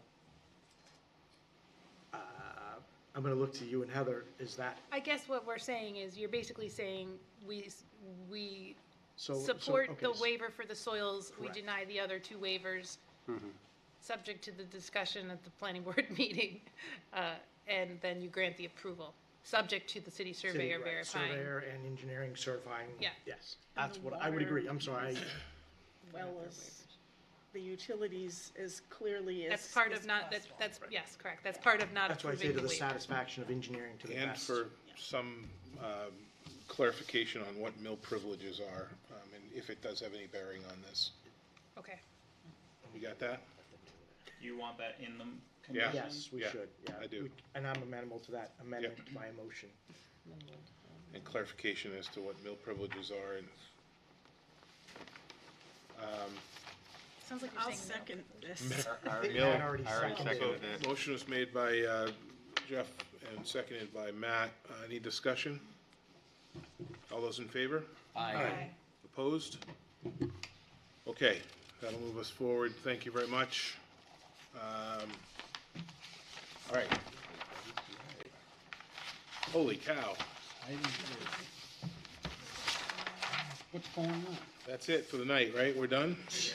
Wait, Address a lot of other precedent Wait. conditions. wait. yeah, there's more to the report, I think, than what you just. No, there wasn't. It was, the report was basically just the So recommendation you the don't get in grant trouble, writers. can we get for the record what you determine your findings of fact to be? Determine the findings of fact were the information that we had here tonight presented to us and in our packet, testimony that we heard from the applicant and from the audience. And that was our finding of fact, but we didn't have anything else. Section 4.2. Can you make a 4.2, motion? oh, to grant minor subdivision approval, that's what your motion, but- Right, but but I can think we- she's saying she wants to clarify precedents. Well, what I want to clarify is he's requested a waiver for soils that you're oh, approving. that's not in the recommendation, right? Right, because he just requested it. It wasn't in, he literally just requested it. Okay. Today. So, and we're in support of that, but you should make a motion to support the waiver request for You the want soils. to make that motion? Make the motion to support the waiver request as brought forth by planning For soils, for soils. Based on section 674-34-2BA, right? right, Because that's I what don't it have was. that in front of me. And I was crafting one of the precedent conditions. Was your approval of precedent conditions? Because there were 10 precedent conditions prior to. Right, They would be, yes, because they'd have to be satisfied prior to, As long as it's a part of your motion. correct, it was part of the motion. yes. So it'd be number, what'd you say? 11. 11, 11 so with H? All No, right. sorry. We just want the record to, Understood, Yep. no, Yep. there's a lot to this one. Okay, so should we vote on that one? I think we're clear now. Okay, Second, okay. you- Seconded by Matt Hicks. Okay, let's move on. 8B, right? Yep, finally. Novus Group, on behalf of Dakota Partners, requests major subdivision approval to create a land unit condominium and a building condominium for a new multifamily development totaling 98 units at 103 Old Loudon Road in the medium density district. I would like to provide you with a staff update. This was the condo that was part of the site plan that you granted 2 months ago. We had a lot of back and forth with with their surveyor and trying to clarify the land unit condominium. And now we're just super duper happy and golden with the whole thing, and I don't think anyone needs to say anything about it. Thank you. There are staff comments to be addressed, there are minor technical comments, and we don't have any further issues. This isn't Sam's Club. What? This is, Talk about ripe for emotion. now we'll go through every step. Welcome to the table. If you guys could state your names for the record. Yep, I'm Morgan Dunson with Novus Group. Mark Palat with Dakota Partners. Jeremy Viera with Dakota Partners as well. All right. So I think it's pretty straightforward. I don't know if you've got anything more to add, or feel free to. I don't think we have any more to add, to tell you the truth. Heather has thoroughly gone through everything, 2 or 3 times with us. So I think we're there. And again, I appreciate the thoroughness, because it does make a difference, makes it easier once you come here. We basically had to once get all you the come lawyers here- together to say, this is what should be on the And plan, there and you that's what go. they did. And that's what they did. Jeff? I only have one question because I'm trying to understand, I'm still kind of getting used to how the condominium docs work. On sheet 4, where it actually shows the building, there's looks like there's a patio and a walkway for building F that extend outside the condominium lines. Does that matter? Because they extended it into what appears to be I don't know. Say, say that again, where are you So looking? if you look at building F, which is the middle building up along Old Loudon Road, Yep, on the front, there's a little, like, it looks like a walkway that extends into the proposed common area. But then there's something on the right side that extends out into land unit two's area. No, I'm sorry. Which Yep. Yeah, extends out, so I'm just wondering if that affects anything that it's part of one that's on another. No, so on the site plans, on the demo sheet, that is called out to be demoed. I just think it wasn't, Asked on and answered, the that's fine. sheet. I just want to make sure we Yeah. weren't missing something that later was going to cause you an issue. I'll make sure that gets edited. Awesome. That's it. Thank you. I'm still, oh, building F is pointing, I'm thinking building F was over to the right side of the, Oh, of no, the entrance, sorry, okay, I got you. Okay, so you're questioning a little square box that's Yeah, then it goes across bouncing the over condominium across lines. to lot 2, I got you. So that's just a remnant, Yeah. Yes, that's it is. okay. It's part of the demo plan. It should All right, take off. other questions from the board? Any member of the audience have any questions or concerns about this application? No? Close the public hearing. Thank you very much for your extensive testimony. Don't forget to sign in for Good that to short see you, version. AB. And make sure you sign in, it'll take you longer. So again, findings of fact with this, the information that's been presented to us in our packet, the plan sets and the extensive testimony from the applicant, we will move on to our recommendation phase, which is 4.2, is to grant major site plan approval for the condominium subject to the following conditions, and those are outlined in A, B, C, D, E, and then 1, 2, and 3, which is odd. Are those all precedent conditions, or how does that work? What do we, Because it's a condominium, it's a little so, different. the condominium subject to the following conditions, okay, true. Would someone like to make a motion to grant that major subdivision approval as outlined? So moved. Second. I'm gonna take a motion from Carol and a second from David Fox. Any discussion? All those in favor? Aye. Opposed? That motion carries. We will move on. Thank you very much. Move on to item 8C in our agenda. You can read that into the record? Yep, Ari Pollock, on behalf of ROI Irrevocable Trust, requests comprehensive development plan approval for a mixed residential and commercial development consisting of 5 multifamily buildings, gas station, car wash, sandwich shop, and convenience store in Phase 1, and an assisted living facility, independent living townhomes, retail store, medical office building, restaurant, and bank with a drive-through service in subsequent phases in the Gateway Performance District. Would you like me to give an update? I would love an update on this. So just to remind the board, this came, they were determined complete in July of 2021.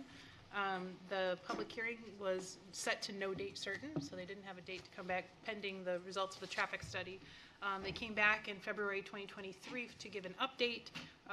There was no public hearing opened at that time. They gave their update and no recommendation was made.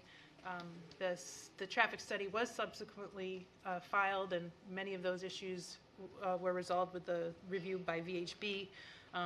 There are also some outstanding comments, as I think I sent you the DOT report, so there's outstanding comments there. And then they also managed to get their CLOMR, the Certified Letter of Map Revision, filed with FEMA. The zoning ordinance had been changed to allow them to proceed with their application pending a submission to FEMA allowing the development of within the 100-year floodplain. So we got receipt of that being successfully filed, and then they contacted us and asked us to put them back on the agenda for the public hearing. Are you? Nope, no, Sorry, that's me, I thought just you were my asking me notes. something. No, just, So we think they've made progress. They've responded positively to some of the comments that they're aware of. Staff does not feel that the application is ready for reasons that are in the staff report to be approved. We are recommending a continuance so we can resolve some of the outstanding issues, some of which are very significant pertaining to the sewer infrastructure capacity, where we become aware since their initial submission that there may be sewer capacity issues. There are issues similar to what we've gone through with the casino and with all the other projects on the Heights in terms of not really understanding if we have the capacity and needing maybe to look into that a little bit more. There's some off-site issues that I don't think have ever been settled or determined on with DOT. So those are still sort of outstanding. We haven't really met with the applicant to discuss any of these things. There's some access issues. We have concerns about circulation issues. There's some layout issues on the plan. The plan hasn't changed very much. I think they're going to give you a presentation. Hasn't changed very much from their initial submission. So staff feels that a lot of our comments, both engineering and planning, are still outstanding. So we do think that they've made some positive improvements. We think that additional meetings with staff would probably be valuable to help them move along to addressing some of the other issues. And certainly, I think we'd prefer to meet with them to resolve some of the bigger picture issues that are outstanding. So that's kind of where we're at. Good, okay. I hit everything. I think I hit all the main We points. saw how well that worked with the Dakota Partners guys, so it definitely works. Yeah. Okay, welcome to the table. If you guys could state your names for the record. Yes, good evening. I'm Ari Pollack with the Gallagher firm here in Concord. I'm here tonight for the applicant, ROI Irrevocable Trust. To my right is Bob Duvall, a civil and traffic engineer from TF Moran. Behind me is Dick Nault, the project owner, Alex Valis, his development consultant, and Jonathan Devine, also from TFM, works with Bob. The planning board will recall that the site, just in terms of a little background and refresher, it's been over 2 years. The planning board will recall that the site is located off Manchester Street, the vicinity of exit 13, the former location of the Concord Drive-In Movie Theater. The current proposal is a complete redevelopment of the properties, all with new uses. The frontage on Manchester Street has historically been improved with a few residences, a strip center, various retail tenants. All of those improvements have been raised to make way for this proposed development. And frankly, part of our reasoning was an effort to continue to deter ongoing vandalism. The properties are within the Gateway Performance District, and the project conceptualized in 2018, actually, around a series of proposed zoning amendments. Those amendments were approved by the City Council in 2019 after having a visit here with the Planning Board. And what those zoning amendments meant was that the uses and the layout of the project could proceed without variances. And subsequent to that, what it also means is the project as proposed can proceed without any wetland impacts. Those are significant statements for a project of this size. The rezoning amendment put all the property into the Gateway District. It facilitated multifamily residential development in that zoning district, confirmed the availability of, as Heather said, a process for adjusting a floodplain so that residential improvements could be built in what had been declared a floodplain. And these were actually lumped together with some other not necessarily relevant zoning amendment changes, and as I said, they were approved. At that point, we took a COVID timeout. I think we all took a COVID timeout. But some of us didn't. Some of us kept coming to these meetings, sitting in my dining room. Yep, I zoomed into a few myself, but it was a strange and different time. It was. And when we got back on our feet, we filed our comprehensive development plan application on June 14th of 2021, more than 2 years ago. The bank, restaurant, gas and convenience, retail, medical office, multifamily apartments, senior housing, they were part of the plan then, they're part of the plan now. What I've got on the screen here is actually the current 2023 concept. I can I'll put up the 2019 in a minute, and you'll see, with the exception of some revisions made based on comments received from staff, nearly identical. As the board knows, the comprehensive development plan approval is a prerequisite in subdivision projects proposed in a performance district. That's what we're doing, that's where we are, that's what we asked for. Since the filing of the CDP application, we have scoped and conducted a comprehensive traffic study using Bob's group at TF Moran. We had it peer reviewed multiple times by VHB, the city's consultant, and we made supplemental submissions. We engineered a floodplain revision using John Levine's group at H.L. Turner.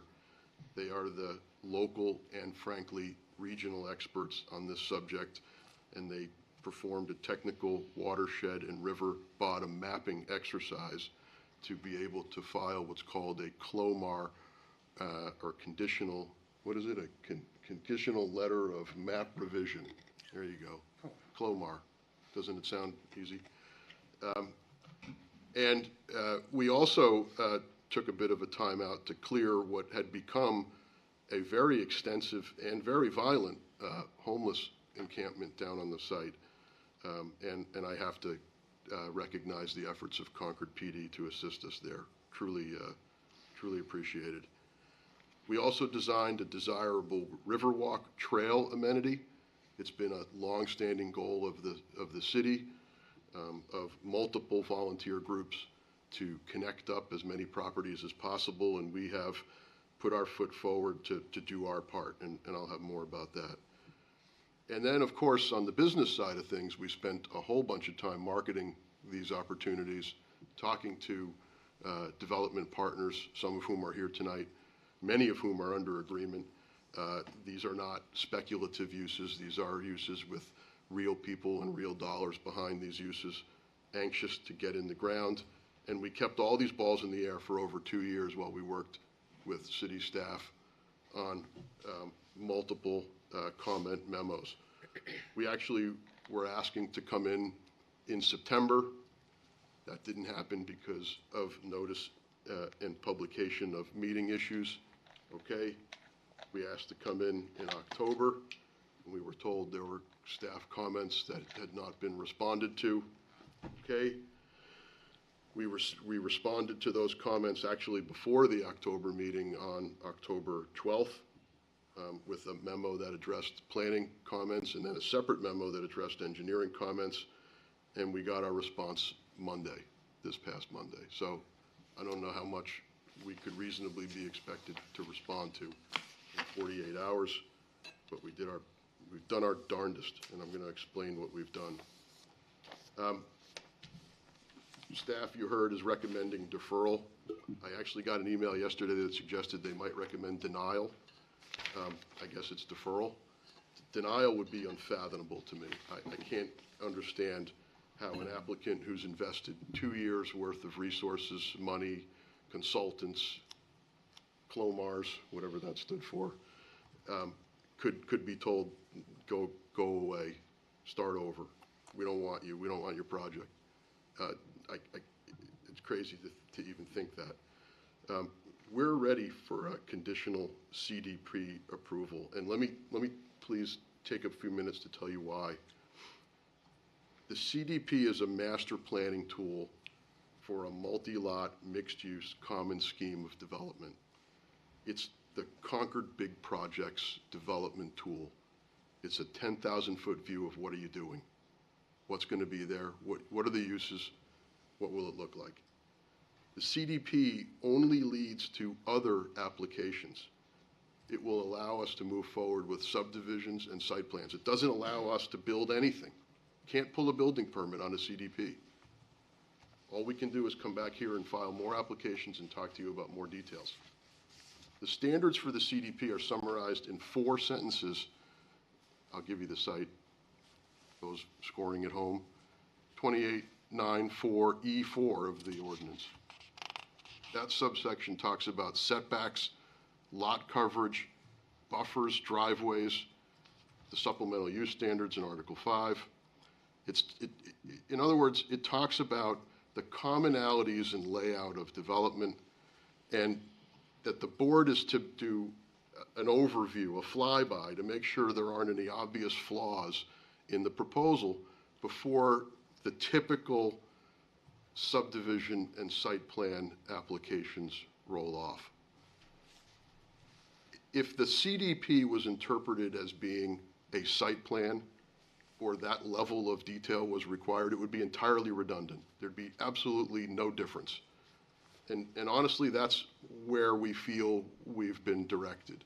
And that's where you'll see our suggestion of approval with conditions is aimed. There won't be any risk because we still have to do those other steps, but it gives us progress. It gives us the ability to show our development partners who have invested their time and money in our vision, in what we've shown you and applied for, that this is real. Right now, they've got an application that hasn't gone anywhere in 2 years. You can understand, I hope, that frustration. So, as I said, our team responded to the staff comments. We have made changes to the plan that respond directly to those comments, to recent meetings, at least a meeting I had with a city staff member. That concept's on the screen for you. Let me point out some of the recent revisions, and I apologize this is taking so long, but it's only been 2 years and this is important. There are 3 driveways proposed at the site. Prior to this version, this most easterly driveway was right in, right out. Staff expressed a concern that this right in, and the whole driveway, frankly, was too close to this main throat driveway. We made a modification to remove the right turn in. The left turn out is fluted. Anyone who wants to make a left turn out of here has really got to be a maniac. There is a free flow to the east on Manchester Street. We all are familiar with that movement. Staff was concerned about the secondary access points around the development in the event of an emergency. 100% legitimate comment. We've made some changes to better address that. And in fact, staff thought, gee, if you bring some of these buildings further towards the central artery, you'd have room to put in this type of access route to the top, and you'd be better able to align the parking aisles to the bottom, and it would collapse the distance from this cul-de-sac and this intersection. I hope you can see my cursor, I'm rushing through this, but to the terminus of the development, which we can tell you now, less than 800 feet from here, less than 1,000 feet from here. Your regulation is 1,000 feet or less. So, like I said, we're suggesting conditions of approval that relate to the standards for CDP review and the comments received. I know the recommendation is to defer. What's the big deal? Maybe it's just a month. The big deal is that the sayings are all true. Time kills all deals. Delays cost money. Patience has its limits.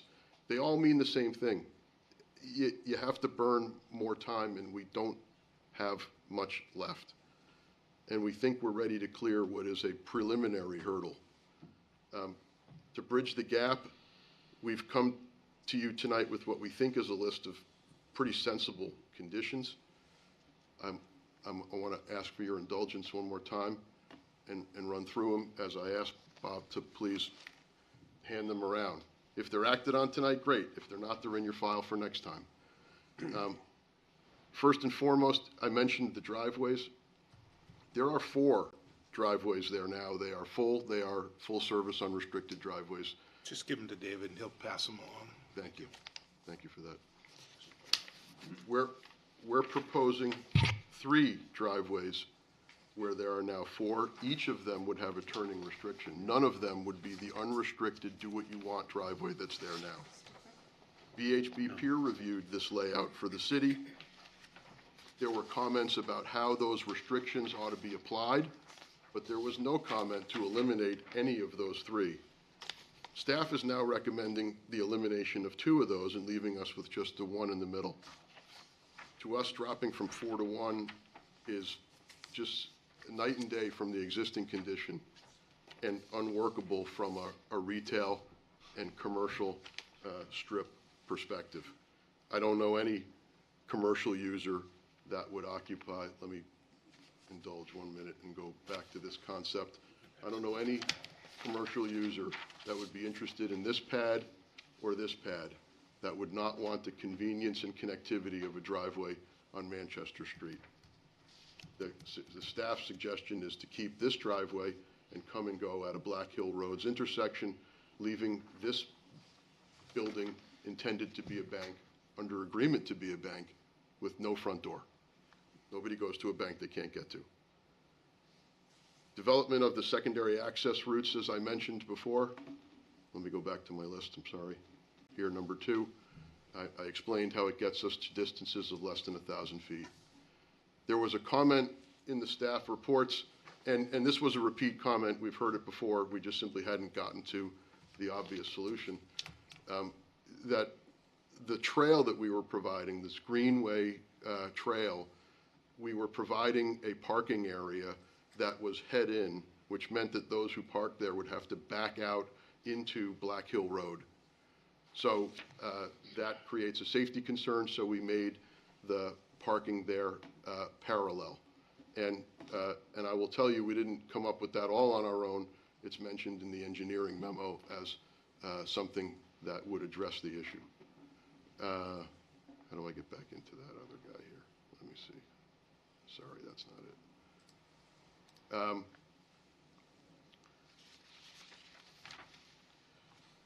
There was a comment that we should connect our trail to the trail system that runs down Manchester Street and under the bridge and runs up towards Terrell Park and Old Turnpike Road. It's a great suggestion. A trail with a gap is 2 trails with a hole in the middle. And so we proposed a 5-foot sidewalk along Black Hill Road running from our trail head down to Manchester Street so that you now can connect up with the existing sidewalk and go down toward exit 13. And if you wanted to, go under the highway and up to Old Turnpike Road. Seemed pretty easy, and it's been on our plan for a long time. The next one is, we agree that there may be traffic impacts at exit 13 and/or Old Turnpike Road in advance of either a CIP project that the city has, at least in discussion. I don't know if it's presently in the CIP. I think it may have been removed. And a DOT project for the 93 corridor that I'm sure you're all familiar with. It's in the DOT 10-year plan. It's bouncing around in terms of its priority. If the project triggers actions prior to either of those things, we understand a fair share contribution would be expected, and we would have to figure out what that is before the site plans come and go. We have heard on a number of occasions there may be sewer capacity issues, there may be water capacity issues. We don't know how to figure those things out. The city has a consultant, Wright Pierce, that advises on those issues. We've never been asked to meet with them. We've never been asked to fund any work for them. We've never been asked to do anything other than receive the comment that we're all worrying about this. Well, we're worrying about it too, because we can't build things that don't have water and sewer. And so our suggestion here is that there be a condition of approval that further investigation of those issues is necessary before any site plans are approved. Again, we're at a preliminary step. I'm getting to the end, I promise.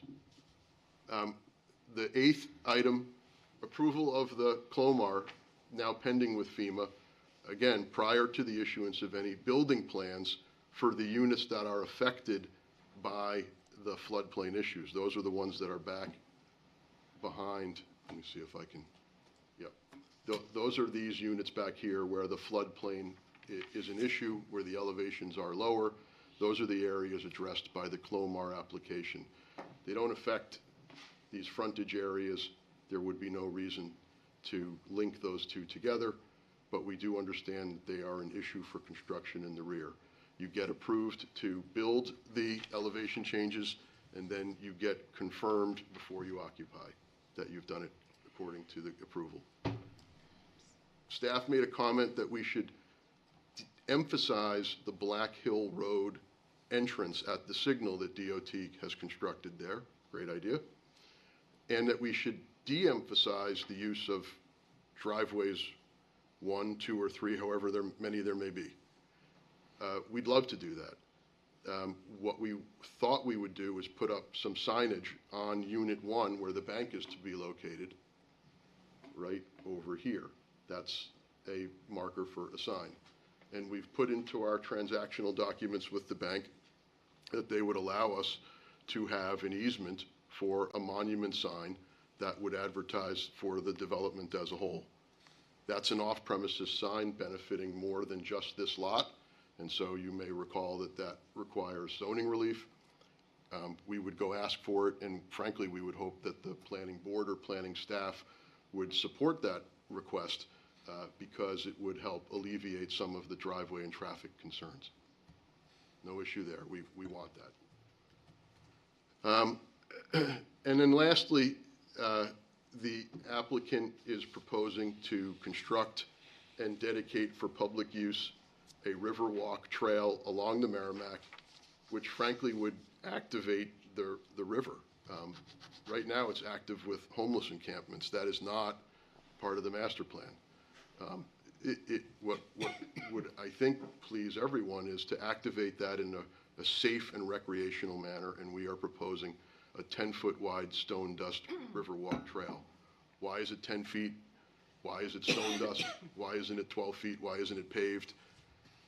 Widening the trail gets us perilously close to wetland setbacks right in this area right here, and paving it dooms it to be impervious, and now you've got a host of stormwater and wetland and shoreland jurisdictional issues with the DES.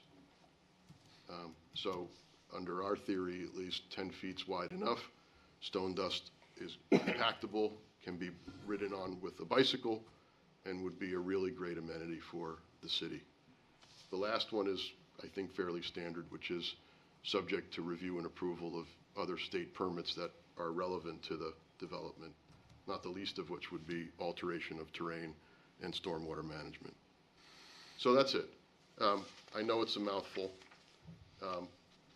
Frankly, these conditions would have been relevant to our discussions in 2021. And really what's changed since then is we filed the FEMA Clomar request, which the zoning ordinance points to. We took it seriously. We spent considerable resources preparing it, and we filed it. Let me show you, before I stop talking, what this looked like in 2021 when we applied. That's 2021. Oh, look, you can go up here. That's 2021. That's 2023. Let me flip back and forth a couple of times.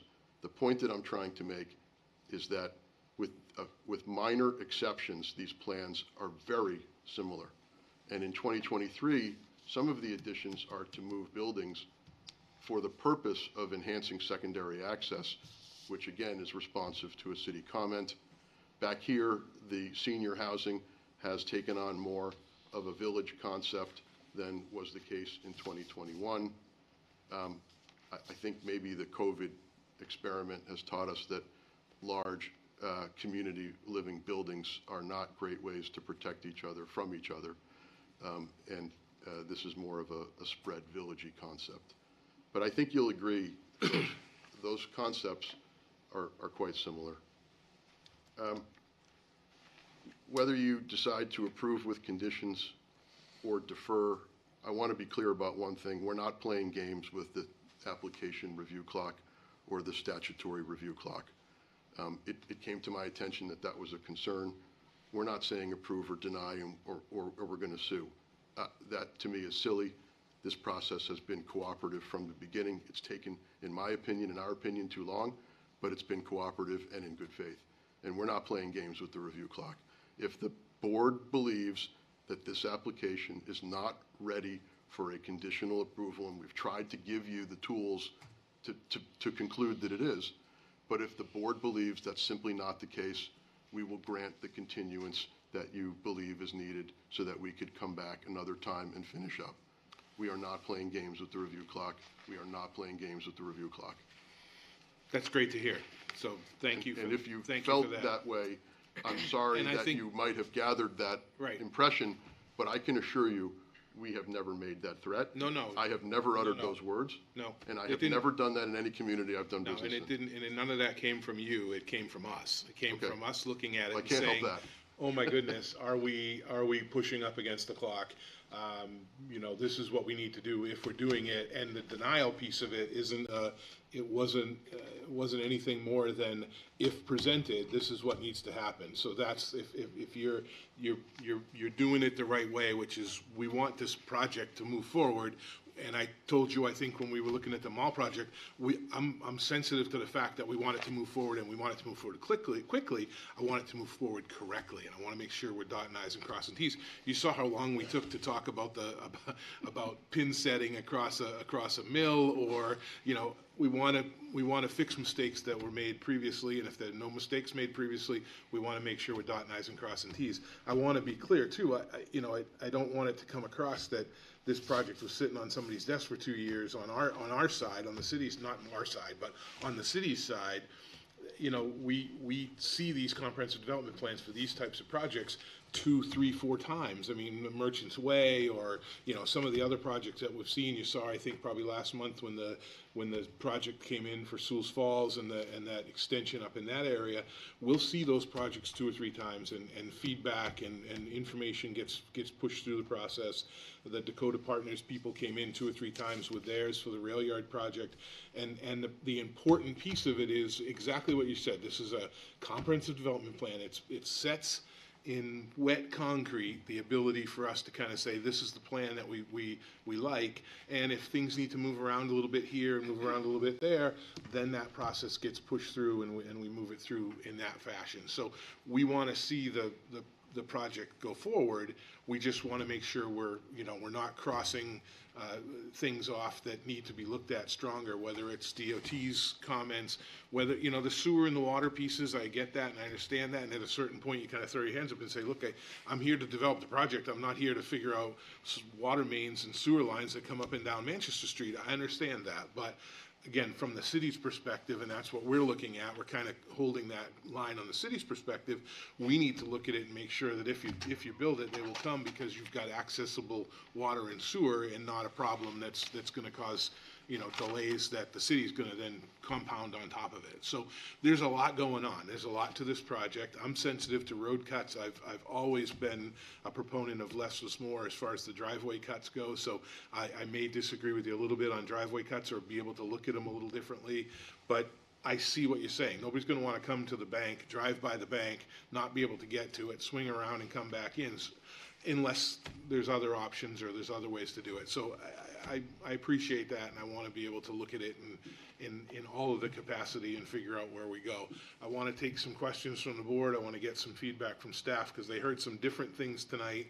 I'd asked, for the record, that the original plan set that we saw back in 2019, which again, the impetus for this was changes to the zoning and changes to the structure way back in 2018, 2019. This is markedly different than the 2018 or 19 plan as far as circulation goes, and as far as being able to get a fire truck to the back, and all of those pieces and parts that were there. So that was what was used originally, and then certainly the 2021 plan. But again, we haven't seen it enough to kind of absorb it and kind of move it to that next step. So Could I, before Yeah. you do, could I say one thing Yeah. about the 2019 plan? Yeah. First, I agree with everything you've said 100%. Big projects have big issues, and they take time. Yeah. And we're not looking to force anyone's hand. We're not looking to be unreasonable.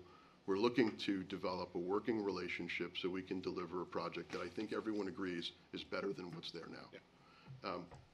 In terms of the 2019 plan, that was nothing more than a concept to advance zoning. And it was not the concept that came with our application when we were able to file an application that would comply with zoning. Yeah. And then you might recall that something pretty significant happened between 2019 and 2021. And COVID has shaken all of these markets loose. In 2019, we thought, and here is the 2019 concept plan, we thought we would have great success landing a big box retail supermarket, something that would anchor the development right here where the cursor is. And guess what? We didn't have any luck for a couple of reasons. One, those who were interested in this market were able to find existing space much cheaper and faster than building a new building. Number two, the visibility from Manchester Street isn't great because it's through other properties, and it wasn't so visible from the Black Hill Road intersection. No matter what kind of signage you throw up, it's confusing. And then, of course, COVID really shifted. And the third issue, back even before pre-COVID, was we had a significant homeless encampment on the property that made showings, if not impossible, at least dangerous. And we got that comment from a lot of people. I'm not making it up. They simply, are you crazy? And they left. Retail markets have shifted dramatically. How many of you are doing your holiday shopping entirely by mail? Housing markets, meanwhile, have become a clear priority. And how many have popped up around Concord? How many have been proposed and approved in the interim between the zoning concept and today? A lot of units on the street. Developers can only build what they can pencil out.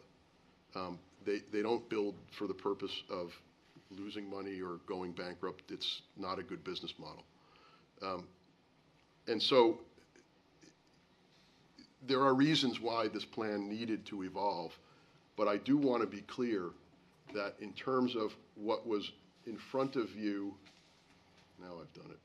In terms of what was in front of you, Close that tab so you don't here we do that go. again. In terms of what was in front of you with our application in 2021 to where we are now in 2023, I will submit to you that the vast majority of the differences are responsive to staff comments, and we've made those changes because we think that they function and our users will accept them. I won't take any more. Thank you. Yeah, go ahead. I just want to clarify some things. First, I want to say thank you for the statement that you made at the end about that you would accept if the board opts to continue the application. And I'd like to connect that to one of the very first statements that you said, that staff said maybe we'd deny the application, because at no point did staff say, go away, we don't want your development, we don't want this application, we're going to deny it. What we said was exactly in relation to your statement that you would continue the application. We were letting the board know and letting you know so that you could make that clarification. Because where we're at from a statutory perspective with deadlines is that the board could potentially be in a great deal of trouble if they don't make a motion and you weren't okay with that. That's all that email was intended to convey, is that due to the casino and lawsuits that the city, I mean, you can say we're a great guy, we're not going to go play games, but I'm sure, others have said similar things all along the way. And it's our responsibility as staff and our legal department's responsibility to make sure that the board is complying with the statutory deadlines and that they're making motions where they're required to so that they're not sued. Okay, so nobody said, go away, we don't want your application. What we said was, we are not supporting approval. And so if they're forced to make a motion, approval is not going to be what we're recommending to them. And if it's not approval, it's either continue or deny. So I just wanted to make that clarification. No one ever said, go away, we don't want your development. Are you aware that there are CDP requirements in the subdivision regulations? Because there's a very extensive section on CDP submission requirements in the subdivision regulations. So similar to how our zoning ordinance has standards for site plan review, CDP approval, ADR approval, those are just general zoning standards for those applications. The actual requirements and regulations that govern those applications are in the documents. So if you look at the subdivision regulations, there are many more requirements than what you listed that you noted from the zoning ordinance. And one of those is that the board determines that adequate provisions for facilities are met. And it's staff's, opinion that we haven't done that. We're not sure. I mean, I showed the drainage plan today to engineering, and they said, there's no information here. This isn't going to show us if this is going to work because it's not enough information. So no, it's not a major site plan. It's not a construction document. But there are requests for utilities, for drainage, for access and circulation. Those are things that the subdivision regulations requires to be provided. And there are some big issues there that are unresolved, that we have never sat down to meet with you to talk about these issues.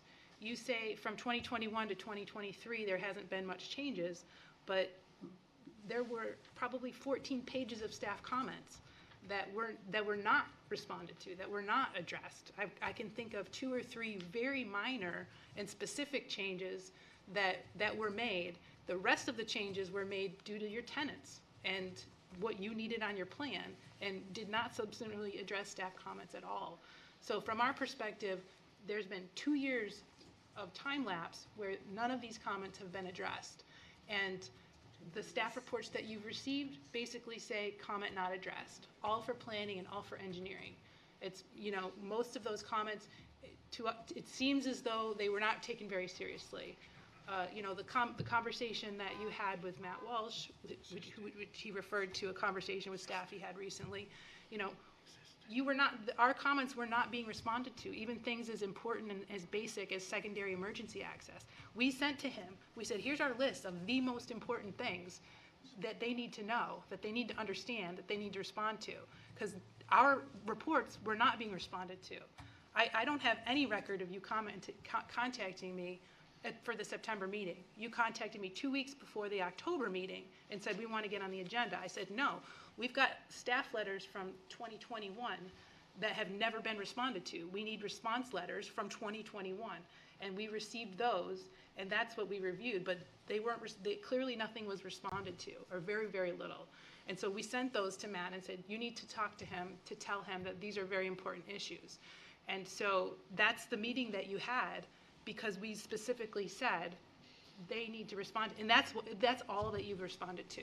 So I think that we're very willing and open and want to meet with you and sit down with your designers, and I think that would be a very positive thing to happen, but it has not happened. All of the previous meetings have been about traffic and resolving traffic issues, which is very different.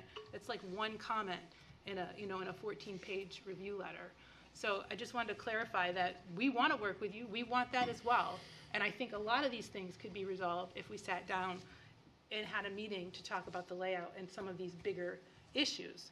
The MRGT everywhere is constructed, is 12 feet wide and paved.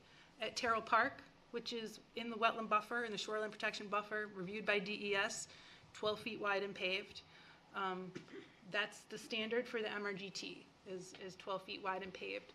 We also asked that you connect it that you make a connection across the state property, because right now you have a 12-foot wide MRGT emptying off into a sidewalk, a 5-foot wide sidewalk, which is not, that doesn't work. So we've asked you to go across the state property, which the state has also indicated that they're amenable to, but you just need to do that. You need to reach out to them and make that happen so that the MRGT can actually connect in a logical way, across to the other side, to the Terrell Park point.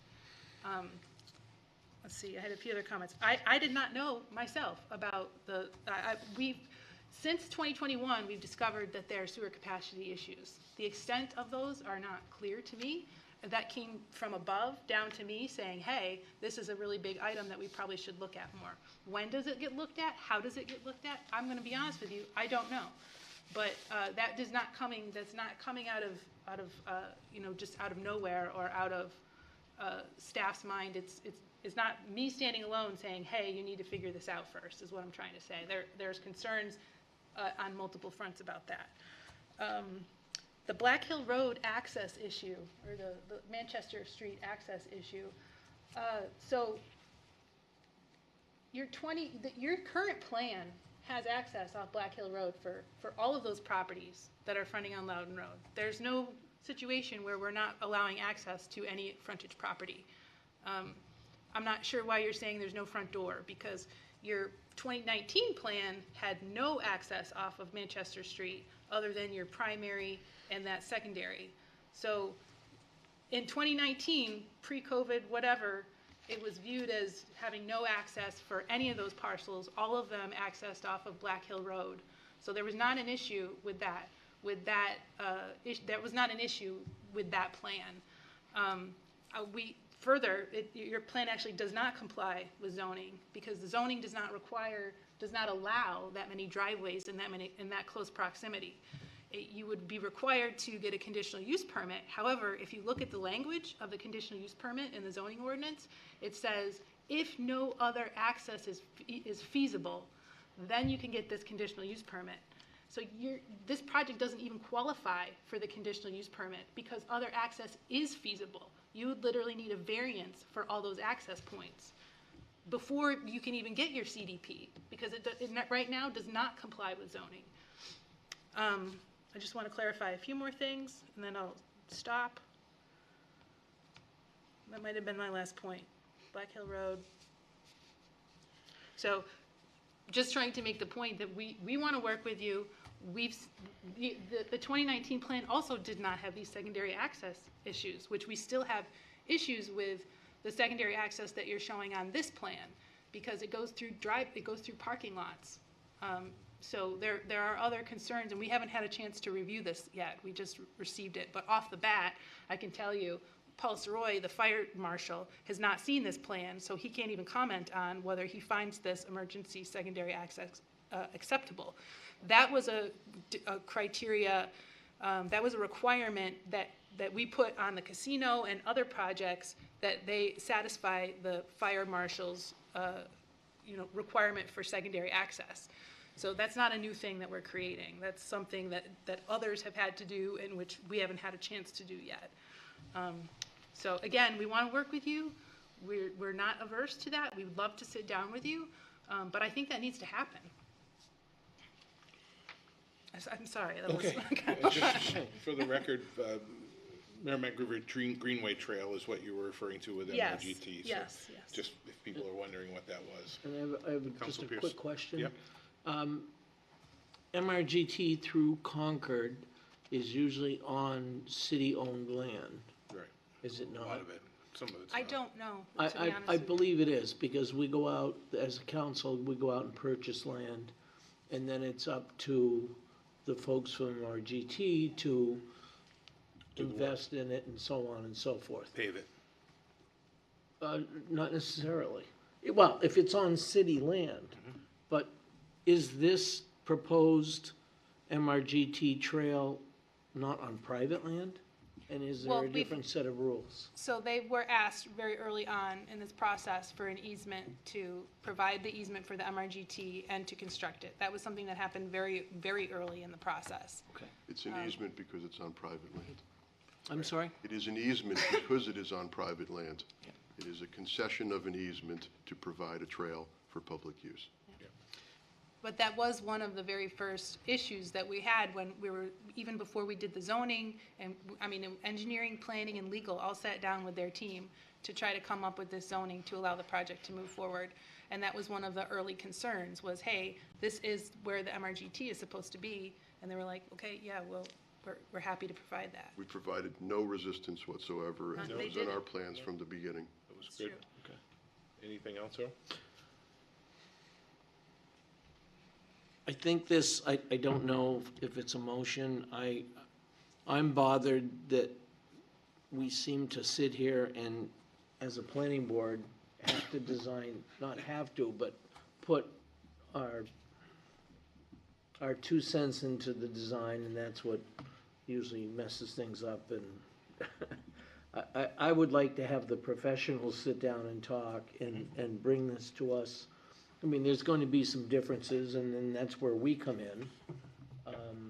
But I'm not prepared to talk about sewer capacity No, nor should or we be. anything like that. So I But don't. again, it's got to be brought up. Right. and Oh, it absolutely. Can be noted and then resolved to the, to the city standards or to the engineering departments like. Right. But I will note that on the casino project, specifically with the sewer, that was part of the site plan application. That was So just they an didn't- example. But I'm just saying, they didn't do, we do need to talk about that Right. more, and I don't know what the path is, but in the past, that was not done as part of the CDP, that was done as part of the site plan. Just a point. Was it done as part of the mall project? They haven't got, well, that's a bigger issue because we know. know we there's don't- capacity Yeah, there. and it, That's, yeah, that's a much bigger issue. but But they're not there conditional- yet, they but haven't even, they're not there yet. What's been submitted for So, that? Hasn't that gone through CDP? That did not get No, approval. okay.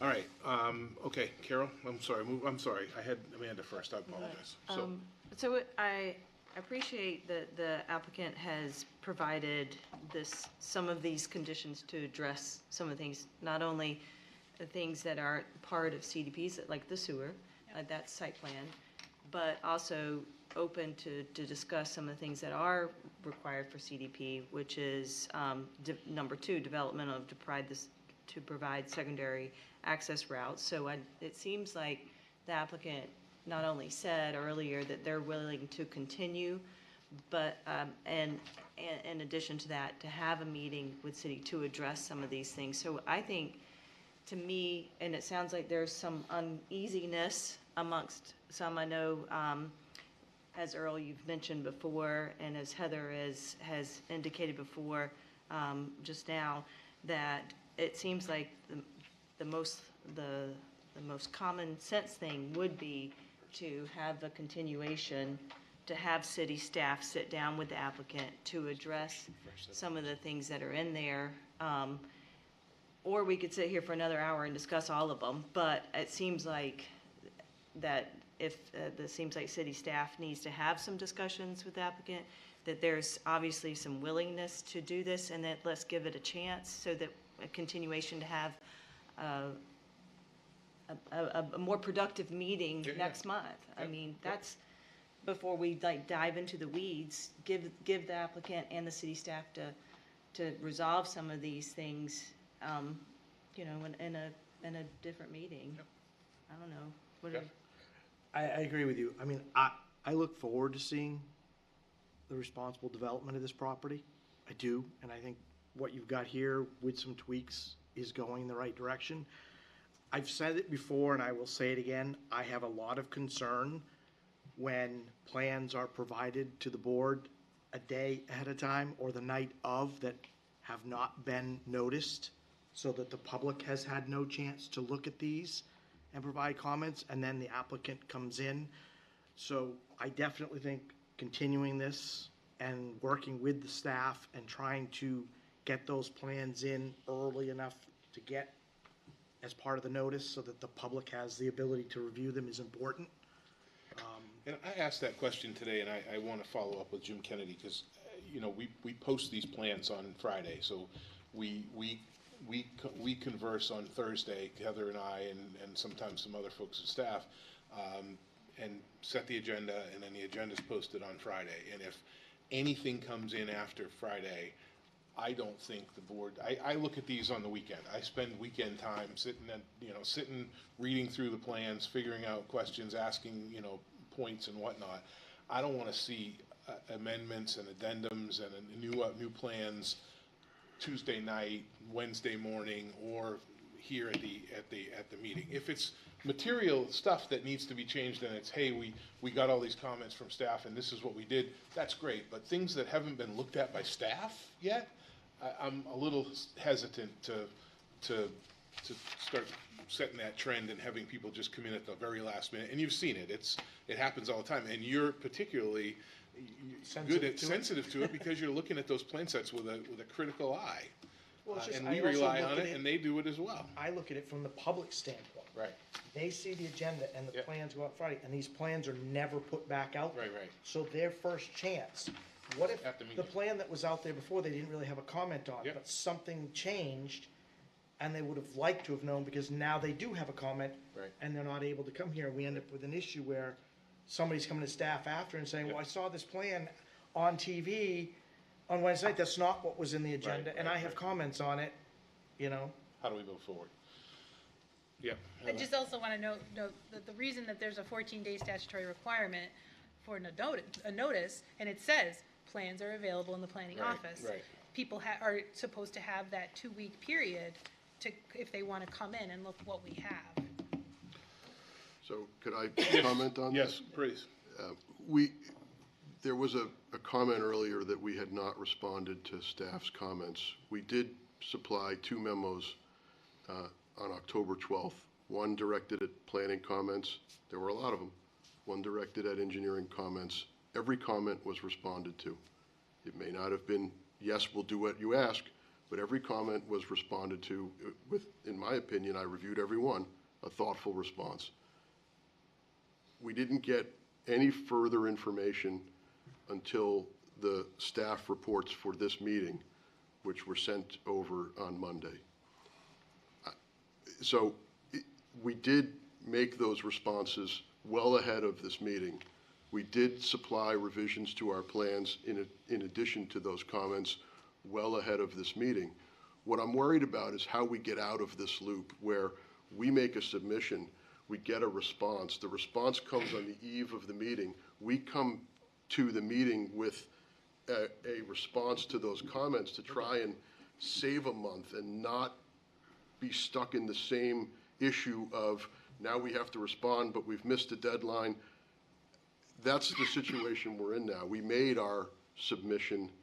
We received staff memos. I can't recall whether it was late September or early October, but we made our submission, and then we just now received feedback on those submissions, and we tried to get these things to you as quickly as possible. It turns out the plan on the screen, I think I sent it in on Monday. So that's the process. What you just described is literally how the process is supposed to work. We get materials in, and then we have a month to review them. You were not the only project that we had to review this month. So that's exactly the process. That's why major site plans are typically 2 months, because the first month we review it and then we get the comments before the meeting, which are available the Friday before on the agenda.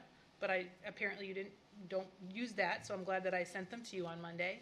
But that's exactly the process. We get the comments out the Friday before the meeting, and then the planning board reviews what you gave and what our comments were. And then So, you have another month you know, to resubmit. That's exactly the process. You know, I've deliberately sat here and avoided a back and forth because I don't find it to be productive nor cordial. But I have to tell you, if it were a few months, it'd be one thing, but it's now a few years. And this project Your is submission languishing. to the It's languishing. July 21st, our July 21st memo, your response comments came October, according to you, 13th, but I have no staff that has any record of this email that you said was sent. So we actually didn't even get them till November 1st, when I told you nobody received this email, or I didn't receive it. So your response to the July 21st comments in 2021 came to the staff on November 1st of 2023. I'm not gonna. Okay, yeah, I don't want to go back and forth on that. Carol? Yeah, there's no point in arguing Right. what is in the past. I Right. mean, I think the way to move forward is for the staff and the applicant to sit down together and iron things out. I do want to say a couple of things. One is I really like this version much better than the previous version. So I really see this having moved forward in a positive way, which is something. And I would also like to say, as a driver, admittedly, one who probably does not have another 50 years of driving in her, I would much rather enter these businesses from the low-traffic Black whatever it is. Black Hill Road. Hill Road than slow down on Manchester Street to turn into a driveway. I just feel it's a lot safer and a lot more comfortable. So just to kind of put that out there, I don't think it's a deterrent to people coming to have no driveways on Manchester Street, because frankly, I wouldn't want to use them. And with that said, if there's a way, which I assume there would be somehow, to have Black Hill Road have another Exit. exit so that you could Used to, and they took it come out. in Yeah. and loop out back onto Manchester Street. That would It be used to a long time ideal. ago, but they took it out, and that's different property up at the top, so. Well, Did you have anyway, that's No. all I have to I was say. just gonna say it's not their property. Yeah, not their property. Anything else? You remember the audience have any questions or concerns about this application? No?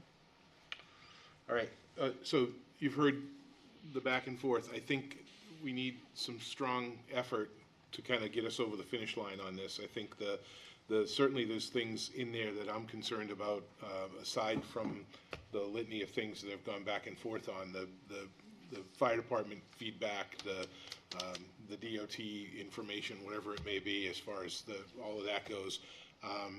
I do think there needs to be some time and some effort put into addressing all of the comments that staff has got on here, and I know whether they were addressed or not, however it was addressed, or whatever the process is, I think we'd like to see it next month, be able to act on it next month, and make a hopefully a positive move forward to get it done. I don't know if there's any support for that, or Matt? Just a couple of thoughts. The first is to determine the next date and be clear about that.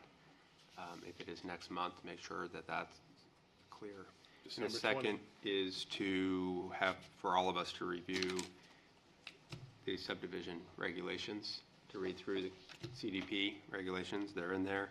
I was reading through them, and make sure we're not asking the applicant to do any more than is required through that. I have a warning.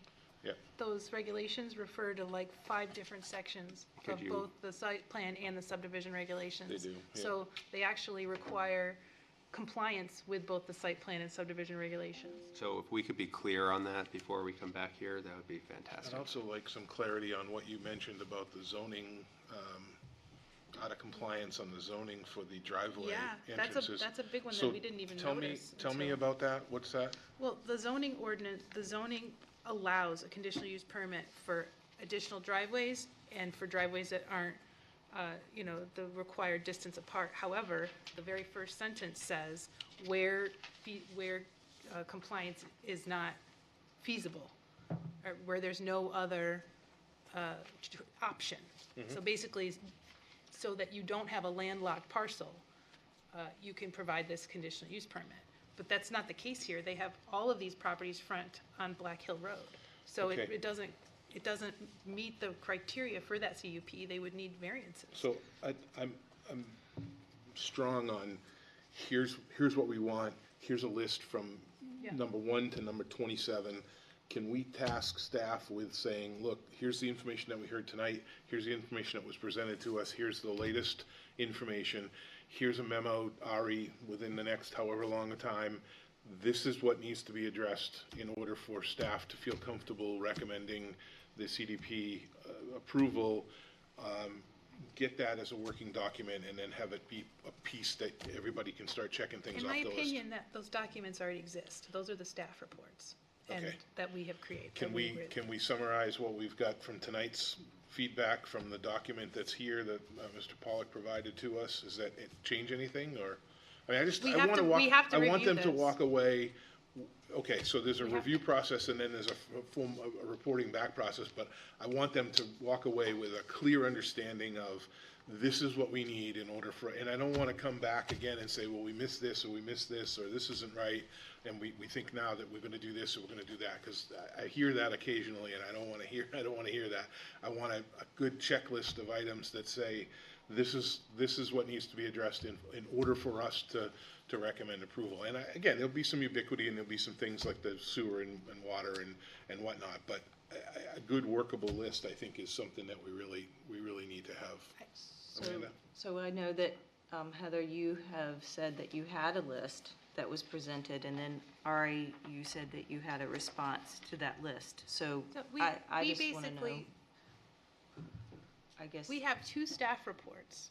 Okay, just as an example.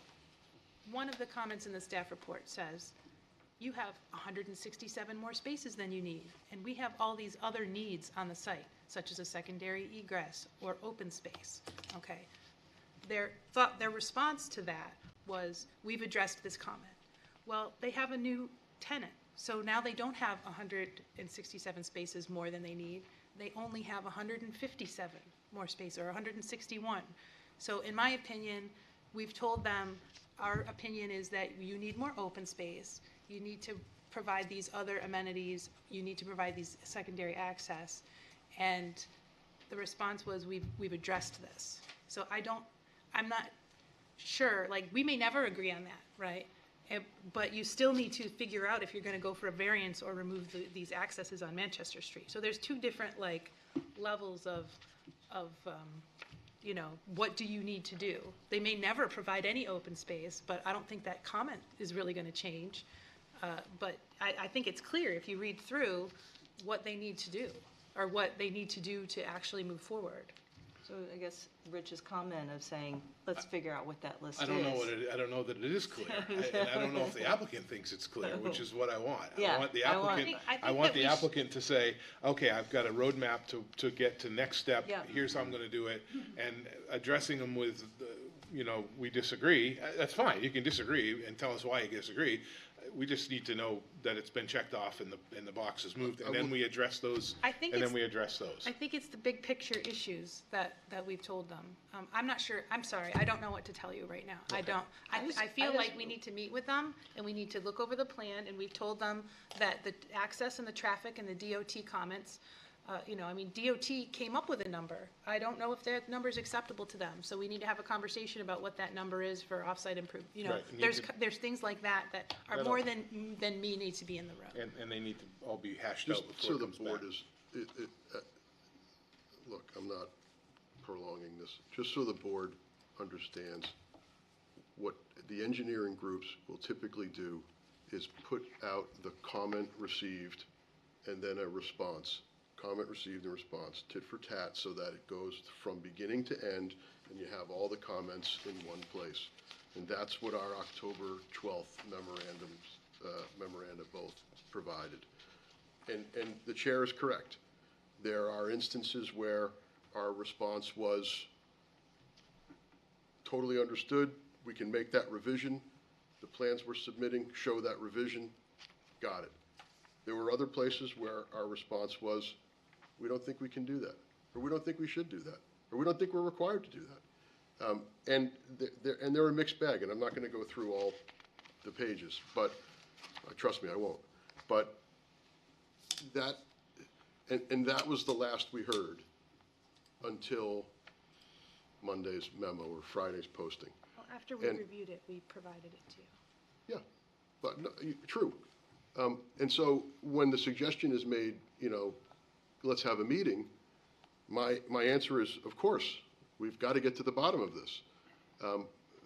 But it would have been great, having submitted these things in the middle of October, had that opportunity occurred before now. I guess that's, and I know everybody's busy, and I know this isn't the only project, and I accept that all efforts are in good faith. But here we are now talking about another month, because rightfully so, we responded at the last minute, because that's the only way we could respond. Yeah. Did I see another hand go up? Thought I did, no? I think we just need to let the process play out. We need to- you know. we do, We've but said, I- we've we- said we So- need a meeting, we said we need to sit down and talk about I it. think we're at the point of make a motion to continue with the approval of the applicant Yep. till next month, so that these issues can be resolved between the applicant and staff. And again, with the understanding that there's good communications and the back and forth The that we meeting want. happens as Yeah, I- soon And as again, there's possible lots- to and there's- give them time to respond. Right. I think the big issue, if you're looking for a list, I could just forward them this email where I Right, but I pointed wanna- out I want it to be- access and circulation, there are issues with vehicular access and circulation and emergency access. I don't need it. I mean, we could, to them, I could just forward the, you know, drainage facilities, we're not sure if we have that right Are you information. comfortable, Mr. Pollock, with where we're headed? I would love the list that you described. Yeah. I would love to receive that, because then I would have An not actionable- just memos of pages of observations, but an actual list to work off of, where I could see we have X and we've whittled it down to Y. Going into detail. For instance, this traffic circle here, and all comments have said, this doesn't work, this doesn't work. This doesn't work from an emergency perspective. from a So that would be on the list. That would be on the list. No. So again, Heather, I think that's the point, is to No. take what you got, We're trying to say. address it, and say, here's a list of all the items, and what I want you to walk away with is an actionable piece that, when you come back to us on the 20th, here's all the communication that we had, here's the answers that we got, and we want approval. I would anticipate that our presentation that evening would be, this is the list that we received, this is the ways in which we responded, and staff hopefully will say, yes, that's exactly what happened, and we agree with all the responses and revisions, and we're all on the same page. But if that doesn't happen, at least we'd be able to show you play-by-play where things are sitting at that moment. Yep. Let me just say, in response to the motion that was made to continue, the applicant agrees to the continuance. We are not playing games with the review clock. We are not playing I games didn't think you with were, the I just review clock. wanted to make sure we asked the question, and it was But I- actually answered, so I But I appreciate it. didn't answer it in terms of your motion, and I think you're entitled to that answer. Thank you. So you've got a motion, Jeff, To continue till the 20th. to continue in the 20th To at the allow applicant, staff at and the the applicant's request, or the applicant agrees to the continuance. Second. And we got a second from David Fox. Further discussion? Carol seconded it, I'm sorry. Carol seconded it for the record. She's in David the third- seconding kind of David role. thirded it for the record. Any discussion? All those in favor? Aye. Opposed? That motion carries, so we will see you next month. Thank you. Who's gonna call whom? I'm not getting in that, You're I'm not not gonna do getting in that that hen's nest. No, I'm not getting in there at all. All right, next on the agenda, we had other business, which again, both items, You need to make motions for those, for what? for those two items. Okay, so we I got wasn't item sure. 9 on our agenda is Garrett Orsmouth on behalf of EWT 54 LLC is going to request a continuation to no date certain. Would someone like to make a motion to continue, or to table or continue? This is the one that is. No date certain. Postponed to no date certain. Yeah. Postponed to no date certain. Would someone like to make So that moved. motion? Second. Been made, seconded by Carol. Carol's the second. Discussion, all those in favor? Aye. Opposed? That motion carries. Number 10 is TF Bernier on behalf of Kevin Porter, requests minor subdivision approval for a two-lot subdivision at 35 Reserve Place. Applicants requested that that be postponed to the December 20th meeting. Would someone like to make that motion? So moved. Motion was made by Carol and seconded by Jeff. Carol, you're messing up. I the, didn't second it. Who seconded it? David seconded it. No, Suzanne I'm seconded not it. seconding anything. All those in favor? Stop picking on All David. those in favor? Aye. Opposed? That motion carries. Move we And that adjourn. brings us to other business which may come before the board. I don't think there's anything. If that, well, we'll take a motion to adjourn. I made it. All Motion second. made, all those in favor? Aye. Aye, opposed? That motion First, I carries, second. and we are adjourned. Thank you. Seconded too many tonight. You're cut off, I don't Carol. understand